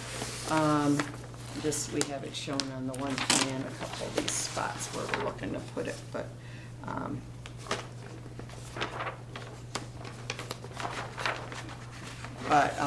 initially, they were thinking maybe even for graduations, we were thinking of, I've got a couple locations shown here. They were thinking originally maybe for graduations, have seating up here and the amphitheater sit here and have the kids come up, like on a stage and such, as you can see in the picture. But we also considered an area maybe down in this area down, the tennis courts sit right here. It's a little smaller space, but it's kind of unused, so it might be, a good spot. But then they also have kind of, I guess, they're not sure if they want to do it for graduation, so we're even considering on the far end of the track, again, kind of as a community type facility for outdoor concerts and even plays or things along those lines too, for the arts, the arts and that type, so. Can I ask a question about the amphitheater, because I hadn't seen that before? Okay. In general, do you not want people on the turf unless they're playing, or is that like old kind of rules when it comes to turf? Well, turf, you have to keep it, there's rules, and usually they post signs. You don't want certain things on the turf. I just think a concert, because the concerts here in town I'm familiar with, and people are eating and drinking as they're sitting down at 135. Yeah, well. I'm just concerned what that would do to our turf. And Yeah, well, I think in this case, we were thinking the grass field, they'd sit up here. But they do the graduations on the field. You just have to limit, obviously water. They do actually kind of deter from Gatorade. I mean, at least the turf guys will tell you that, but that's a tough one to keep off the fields. But, it's something, like I said, when they go through, once the fields are in and such, the turf people will come in and train the school people and what's allowed, what's not. And like I said, they usually give you signs. Like I said, it doesn't always... you go to games, you see it all, but they try anyway, but, so. Kathy, what's the timeframe on doing all this construction? And is it in phases, I can, You okay. can start, I'll fill in the blank. Based on the current, as we've heard, the economy, the current market and all the things going on, the school's was playing with initially, starting this year, and based on the timing and when we got started and such, we're getting a lot of feedback that it's going to be a tough year to build. We know there's issues with the piping for under these fields. Even last summer, we saw issues with fencing. They wouldn't hold quotes for 3 days on fencing, and but just even now with obviously the war and just the whole COVID delivery truck, that whole mess is just. We've just kind of recommended to the school that, maybe start next year, be ready to roll next year.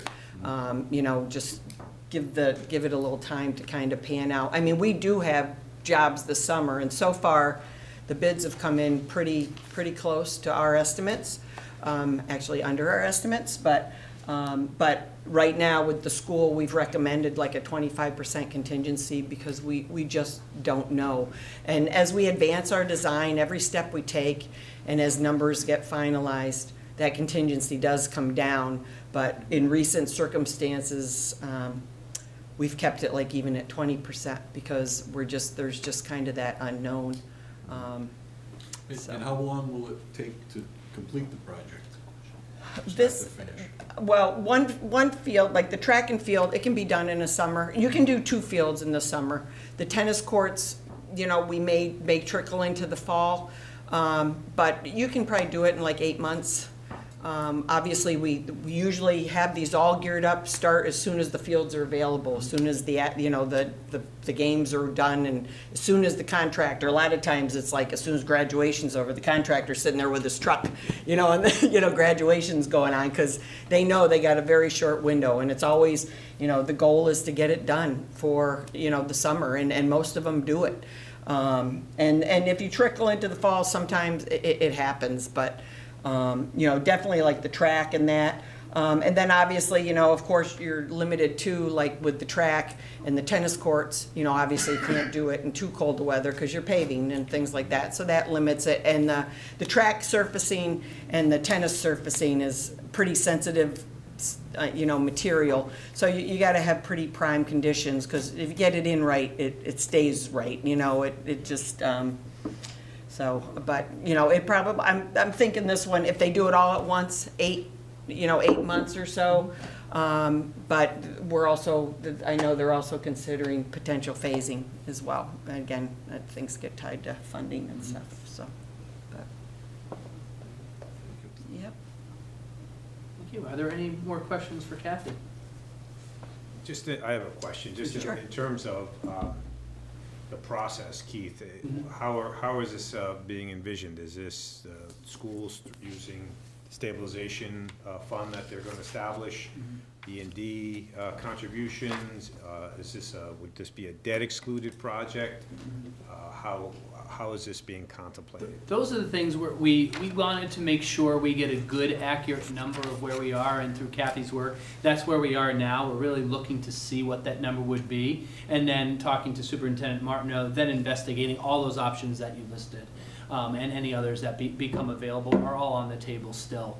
Obviously, it would be a joint Northborough and Southborough project, based on things we've discussed of different assessment levels, and hoping that more Southborough kids come to Algonquin. But certainly that's all gonna be part of what we've then gotta deliberate collaboratively with both towns. So I think everything's on the table of how we would like to take care of this project.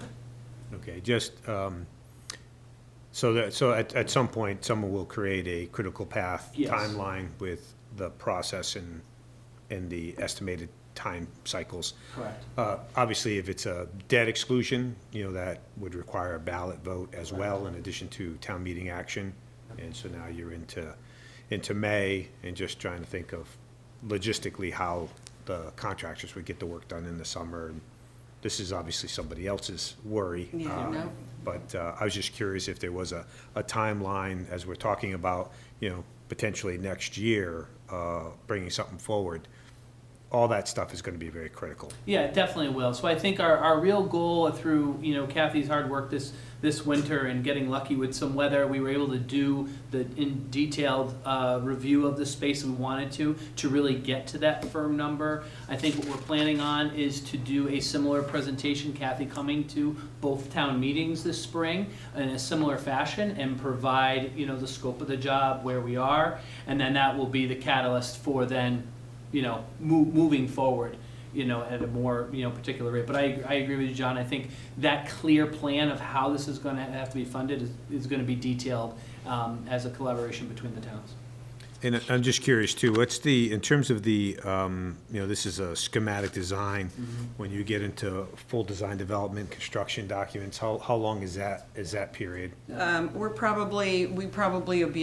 be at 90% in about a month, and we probably could be bid. So we're not in bad shape. I mean, actually, this schematic design, I think we actually even took a little further than what we normal our schematic, because we know it's critical You to the got electrical school. in there and. Right. Yeah, yep, Exactly. yep. So Because we- sometimes at this point, they wouldn't go forward with the geotechnical item, Yeah. to make sure that, we knew it was underneath. That might have been part of the next phase, but we wanted to make sure we were taking care of it to get that real number, because we think that's critical for how we're gonna advance this. And the geotech always helps if there's surprises. Correct. What's there. You never know what's Well, we under the don't know cover what's until you there, check. Yeah. Or we try anyway. You can't hit everywhere, but we try our best to identify everything we could run into, so, and account for it in the costs, so. Okay. Anything else? All right. Okay. Well, thank you Kathy. very much. I Thank you, appreciate Kathy. it. Time tonight. Yeah, thank you. Appreciate it. It's nice to meet you all, and good luck at the hockey game. I know, right? I'll be paying attention then.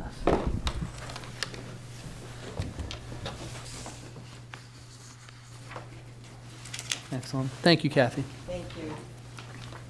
You're gonna talk about some other stuff? Yeah, I now, have Keith? two, Capital one other project at Algonquin. I'll start there. The redundant hot water heater is what we're looking to move forward with and the next fiscal year for FY '23. This is a project that has been on the capital plan for a few years, but we are getting to the end of life expectancy for the current boiler that we have. And it's a single point of failure. So if that boiler would to fail, it would become an emergency. So the idea with facilities this large is to make sure that you have that redundant boiler in place. So what we'd like to do is replace the existing boiler and storage tank, and then add an additional boiler to get that redundancy that we're hoping to achieve. We have the space for that in the room where the existing hot water heater is, and we're prepared to start the bid process for that once the funding has been appropriated. Through our estimates at this point, we are looking at $180,000 total project. Certainly with what Kathy mentioned at the end there, these are quotes we're actively working, and like Scott said and like Kathy said, some of these things are only a couple of weeks old before they're adjusting. So we're sensitive to that, and we want to make sure that we capture it properly. But we're feeling pretty good about that 180K number based on what we know and what we'd like to, move forward with. So in your packet, you would also see a little more detail about what we would go through a, invitation for bid process and be able to move forward pretty quickly with that. So we do have a scope of work in mind for what it would entail. We've been in contact with a number of the plumbers that we work with, and we think it's very obtainable to do in short order once the money has been appropriated. So, and at the very end of the packet, you'll see the actual existing boiler and storage tank, which we do have enough footprint there to add an additional boiler, which would be adding some square footage to there. One thing that, as part of this process, the school committee wanted us to investigate is whether or not there was a greener option for us. Certainly there are rebates with the boilers that we would be getting, but we're also looking towards a solar option. And that's an interesting, option to investigate. So we're in the preliminary phases of that and kind of securing numbers and how we would stream it, and whether it would be, PV panels that are just outside the room or whether we access to the roof, things like that are being analyzed. So it's kind of exciting to look at it through both ends, the rebate itself with the boiler and then a solar option. So that's where we currently are. To the chair, just a couple points of clarification. One, Keith mentioned that it's been in the capital plan. It's not in your capital plan or Northborough's Yes. capital plan. It is in the Algonquin Regional High School's capital plan. So this is the first time you've seen it. So I didn't want people to say, well, I don't remember seeing this in our capital plan. The other is that the total project cost is $180,000 roughly. That would be split between the towns of Northborough and Southborough in accordance with the regional agreement. The anticipated cost in Northborough is about $112,000 roughly. And the process for that, there is on the town meeting warrant right now, there is a placeholder for this project. And it's my understanding in talking with the superintendent that he's contemplating issuing some short-term debt for this and spreading out the payments through our assessment over a couple of years. Rather than us just get assessed for the $112,000 in fiscal 2023. So my understanding right now is that I don't believe there's going to be any assessment as part of the fiscal 23 budget for this project. But so some of those details are being worked out. But just the bottom line is we wouldn't be responsible for the whole $180,000, although since we do have the larger share of enrollment through the regional agreement, we're going to be responsible for about $112,000 roughly of that cost. And we are working with the regional treasurer to look at those different debt options that are available to us. So that is, and John's absolutely right, we are exploring those right now to make the best possible choice. Any questions? Excellent. So the last project actually has a couple pieces to it. The Proctor School over on Jefferson Street has been in need of some repair in the last few months. We've done a variety of different things with the school to make sure we are capturing this as good as possible. With the heavy summer rain that came in, we did have very high humidity in the Proctor School, and we needed to make efforts to reduce that and mitigate that. So over the course of the fall, we've done different dehumidification measures, including the purchasing of some portable units. But more importantly, we went forward with Hub Testing, who is very familiar with our buildings. They help us with all our AHERA clearances and things of that nature. They came in to evaluate the conditions, and what they went to immediately was the roof, the downspouts, and the drainage. So because of that assessment, we went ahead and got 2 different roof and downspout assessments from 2 separate companies, Greenwood and Garland. And through that analysis, it was pretty definitive that they were recommending that the flat section of the roof at Proctor, I don't know if you recall or not, but the pitch sections were replaced back in like 15, 16 with a metal roof, but the flat sections were only recoated probably about a year or 2 before that.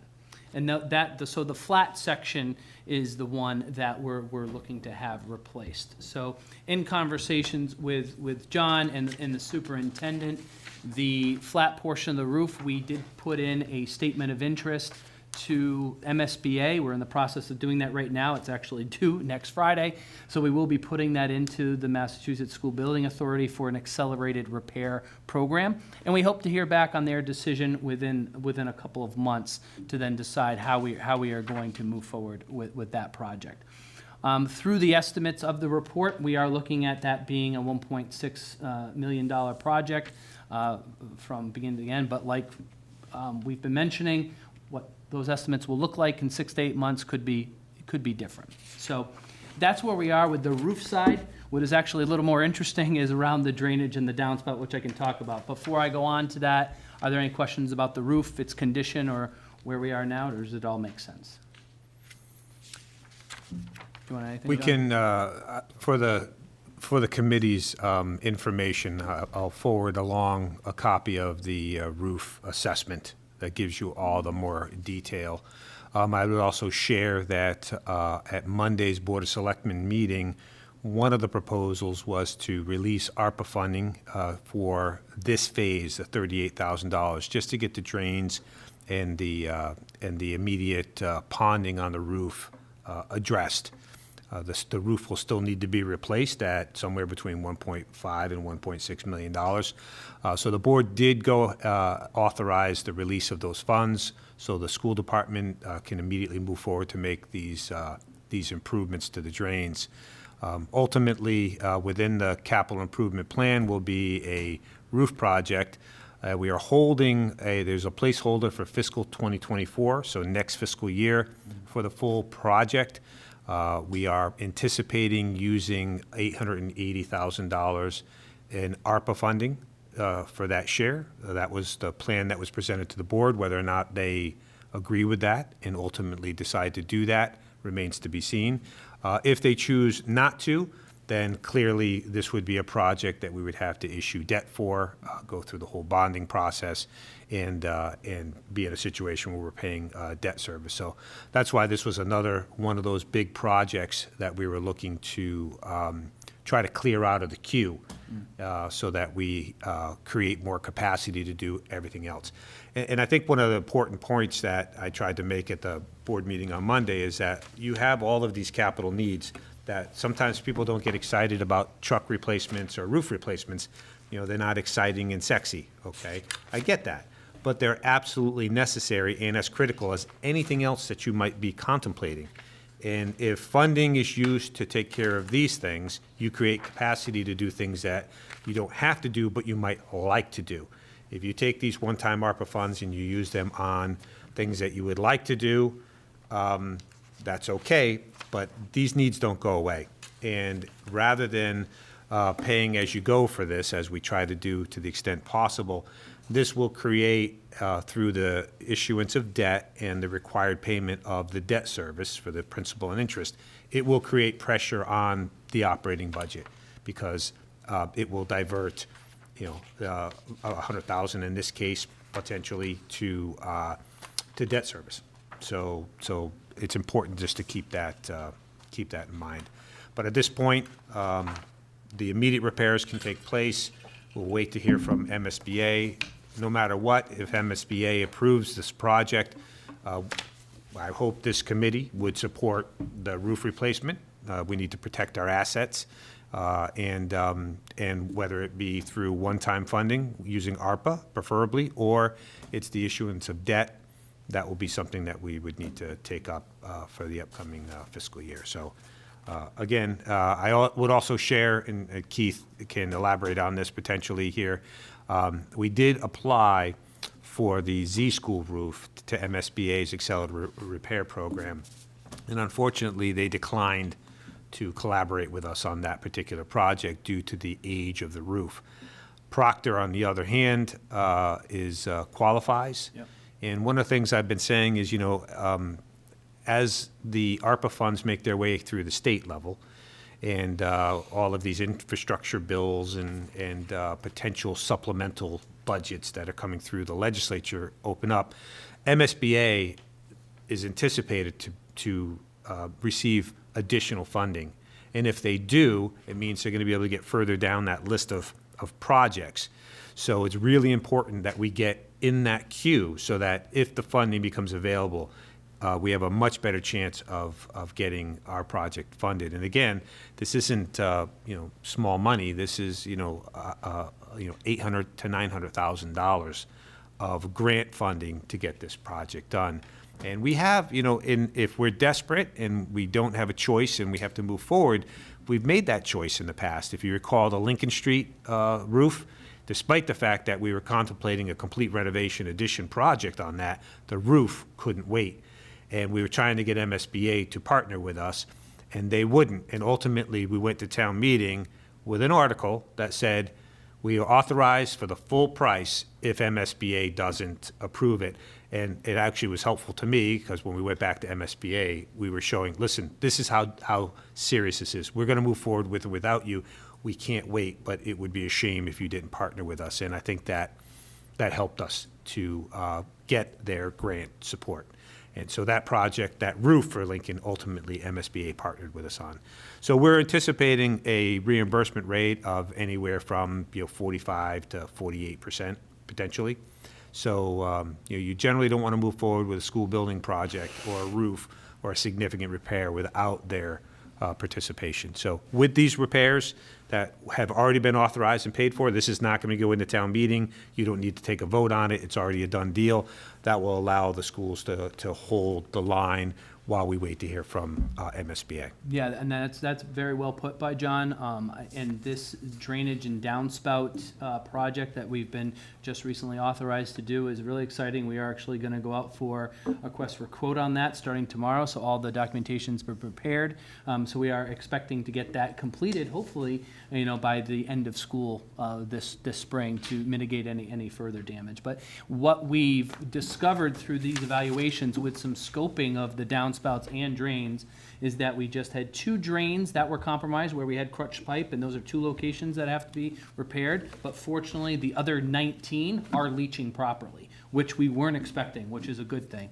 Less excavating, less of a problem. So we have 2 locations that need to be reviewed, and then we're really looking at the replacement of cast iron downspouts on the exterior of the building with PVC, which we can do PVC as a replacement because it is on the exterior. So I have been in contact with the plumbing inspector to make sure we were with the right scope of work for it, and which is obviously significantly less moving forward. And those chases that are around it, and you might be able to see that in the packet, will be the aesthetic cover. It doesn't have any real mechanical or functional benefit, but it does allow it to protect the PVC from any damage. So, the good news from the roof, and you can sort of see it in one of the photos, is there is a bell on the roof that does the collection. Those are actually in great shape, better than expected.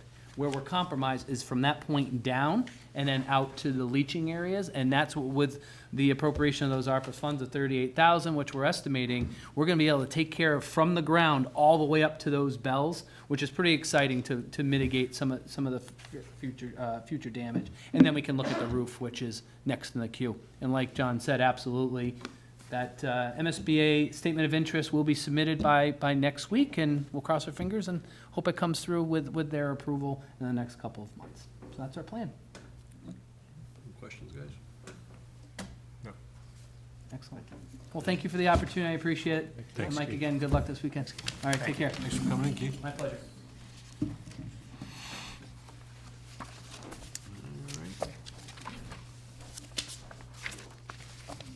John, do you want to talk about our next meeting date? Yes, next meeting date is March 23rd. I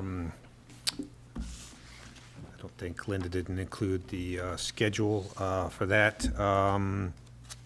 So at your next meeting, you've seen the presentations for all the projects that are coming forward. So at your next meeting, we'll review the overall plan and have a discussion about potentially your support of that plan.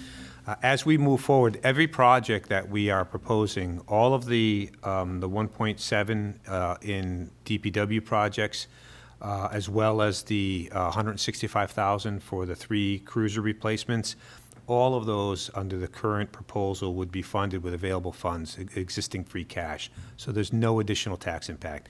That's phenomenal for us, and again, it's just another example of how our fiscal policies have served us well.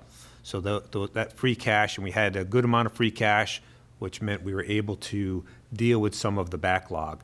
The only project that is not funded with free cash, general fund free cash, is the I&I construction repair work that Scott Charpentier discussed tonight. That would be funded using essentially free cash fund balance from the enterprise fund. So that's already baked into the rate. So none of these projects, it's roughly $2 million worth of projects, if all approved at town meeting, will have any additional tax impact. The only other project that has not come forward, I did provide you at your first meeting with the scope of services, is the downtown master plan. And so this was a outgrowth from the master plan implementation committee. You heard over and over again, and Bill served on the committee, that basically the downtown is the next biggest focus. So as part of that $2 million, in addition to the DPW projects, the police cruisers, is $150,000 for that downtown master plan vision study. So you have the scope of services. If you would like to hear from the master plan implementation committee, or actually Scott Charpentier, I could have had him go through it, because both he and I are staff liaisons on that committee, given the reach of and scope of what that committee is recommending for projects. But the downtown was the number one of all the projects that came out of the master plan. That's the number one request. And as you know, when the master plan was ongoing, we did put a to-be-determined placeholder for fiscal '23, anticipating that some additional next step from the master plan would come forward. So that's the only other project that's being contemplated. And again, that is also being funded with free cash. So your next meeting, we'll look at the full plan. If you've received all of the information, if there's anything else that you would like, if through the chair, if you'd let the chair know, he'll contact me. We'll get you that information. And as you know, like for any of this stuff, if you want specs, if you want copies of scopes of service, most of these projects, as I've said, they've come up every year over the 6 years. So you've received copies of the scope of service.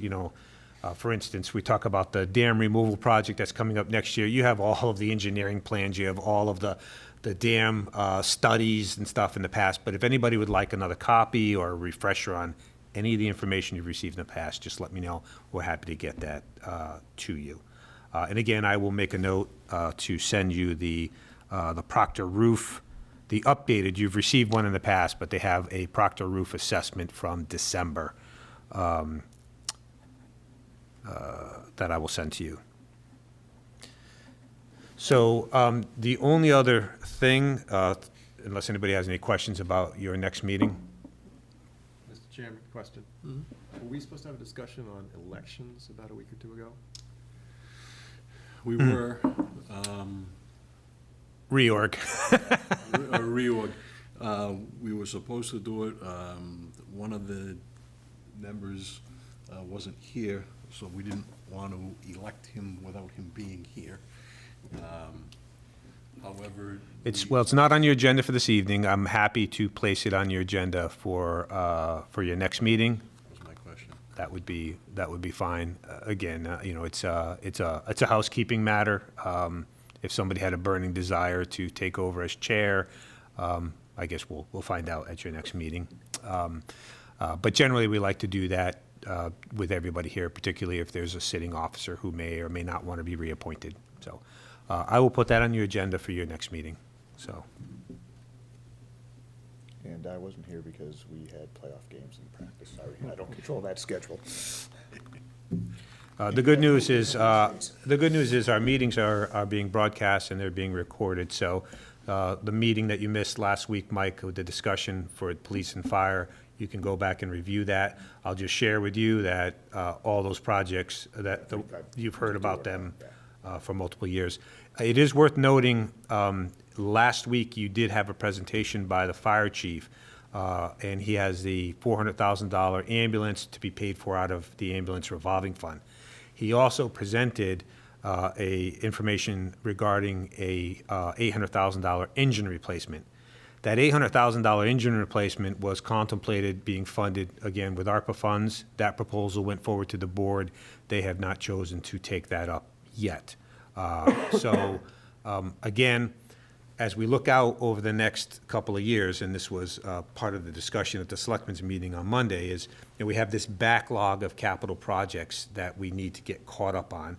And then we have, coming up over the next couple of years, we have a couple significant projects that we aren't going to be able to pay as we go for them using free cash. There won't be enough available funds to do that. And those two projects are the Proctor roof and the $800,000 ambulance, and then we also talked about the DEP compliance for the tight tank at $400,000. So the proposal that went forward to the board was to take care of those projects, and then essentially, if we can do that on a pay-as-you-go basis, it allows us to then reshuffle the out years, maybe get to more streets, more sidewalks, some downtown projects, those types of things sooner. If the alternative approach is taken and the board decides to fund some other projects, then using that pay-as-you-go ARPA funding, then these projects, by necessity, we just won't have available funds for a roof replacement in a $800,000 apparatus. So we're going to have to issue debt, and that would mean issuing debt for the first time since roughly 2012, where we found a way to take care of all of our equipment needs and small building projects, including, we mentioned the Proctor Street roof. We paid cash for the other part, the peaked roof that we did the last time using available funds. So it's fine. I guess the point here is there's no legal right or wrong. It just comes down to making decisions from a financial standpoint that they either will increase the debt and increase the tax impact in the future, or they will reduce the debt and the tax impact in the future. And obviously, this committee's approach has always been whenever we can reduce future debt and projects and get them off the list, it allows us to reshuffle and move things up, because we always, it's like every town in the Commonwealth, we always have more projects and more needs than we have available funds or willingness to get into increasing the taxes for. The other big piece is we know, based on the remediation at the fire station site, that we're going to close on that property in July. We know that that fire station building project is, it has been postponed while the remediation goes on. That will come to town meeting next year. So what we're going to be in a situation is we're going to be asking the taxpayers to approve what will ultimately be the single largest cost building in our history, including the high school, because we shared that cost with Southborough. Unlike the Lincoln Street building project, that was $25.5 million, we were able to get a $10.4 million grant from MSBA.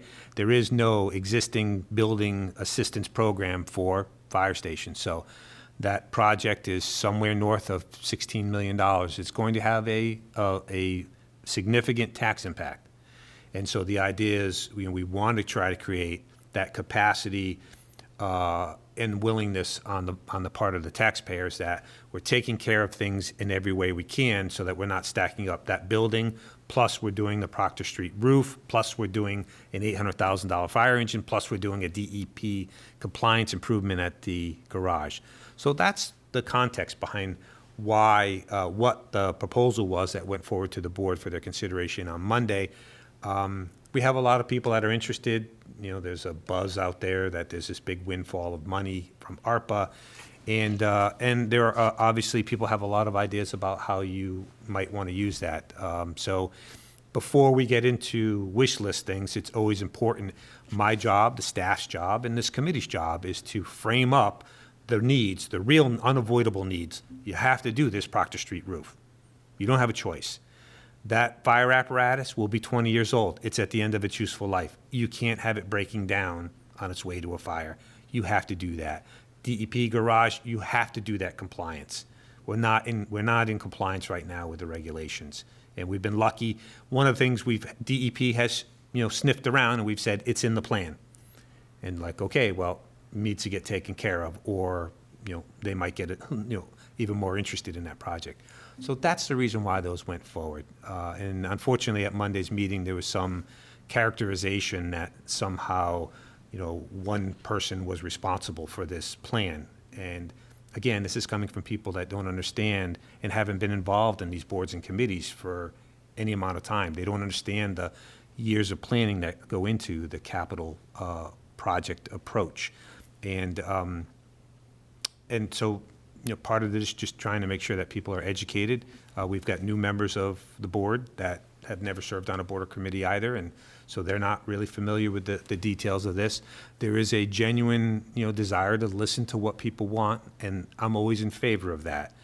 But there needs to be some context, and one of the jobs of this committee and staff is to frame these up. And so if you don't know what you need to do, it's hard to talk about what you would like to do, because it all costs money, and it's going to be paid for one way or another.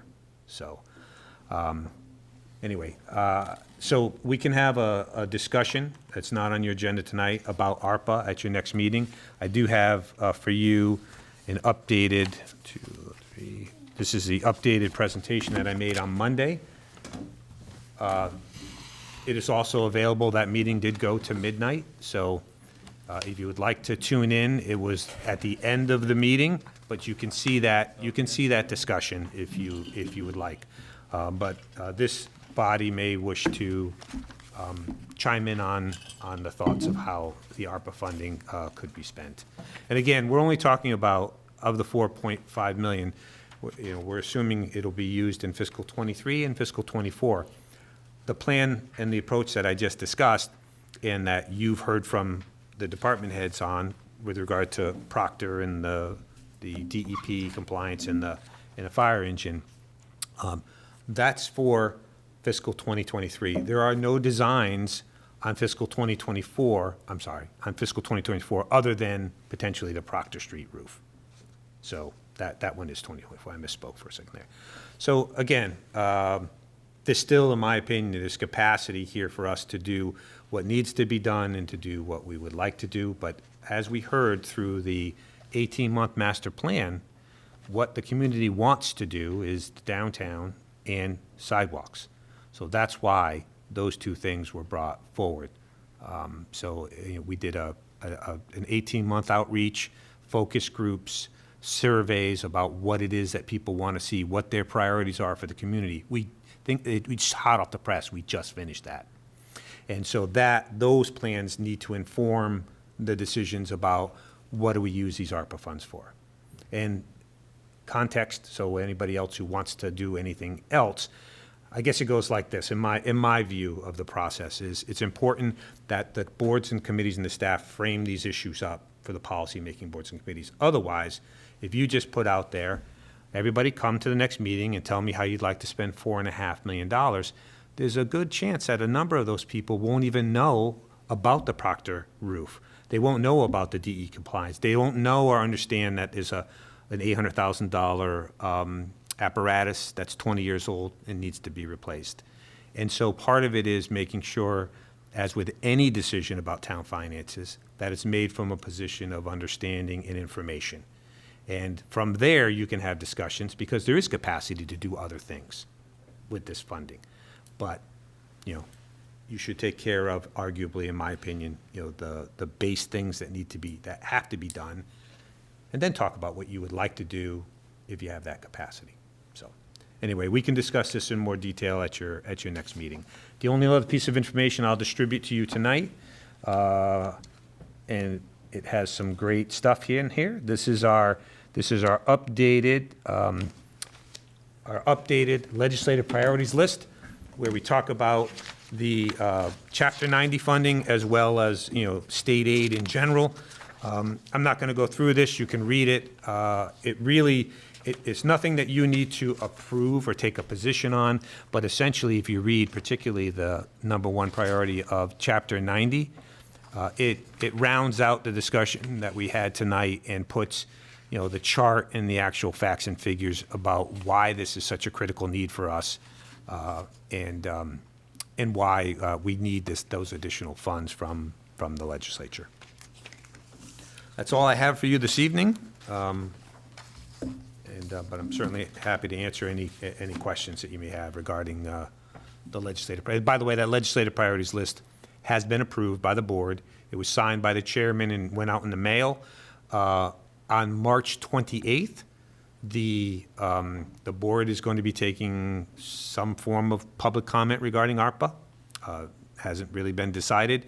And they're also going to have our legislative delegation in to review these needs, so might be a meeting of interest to you.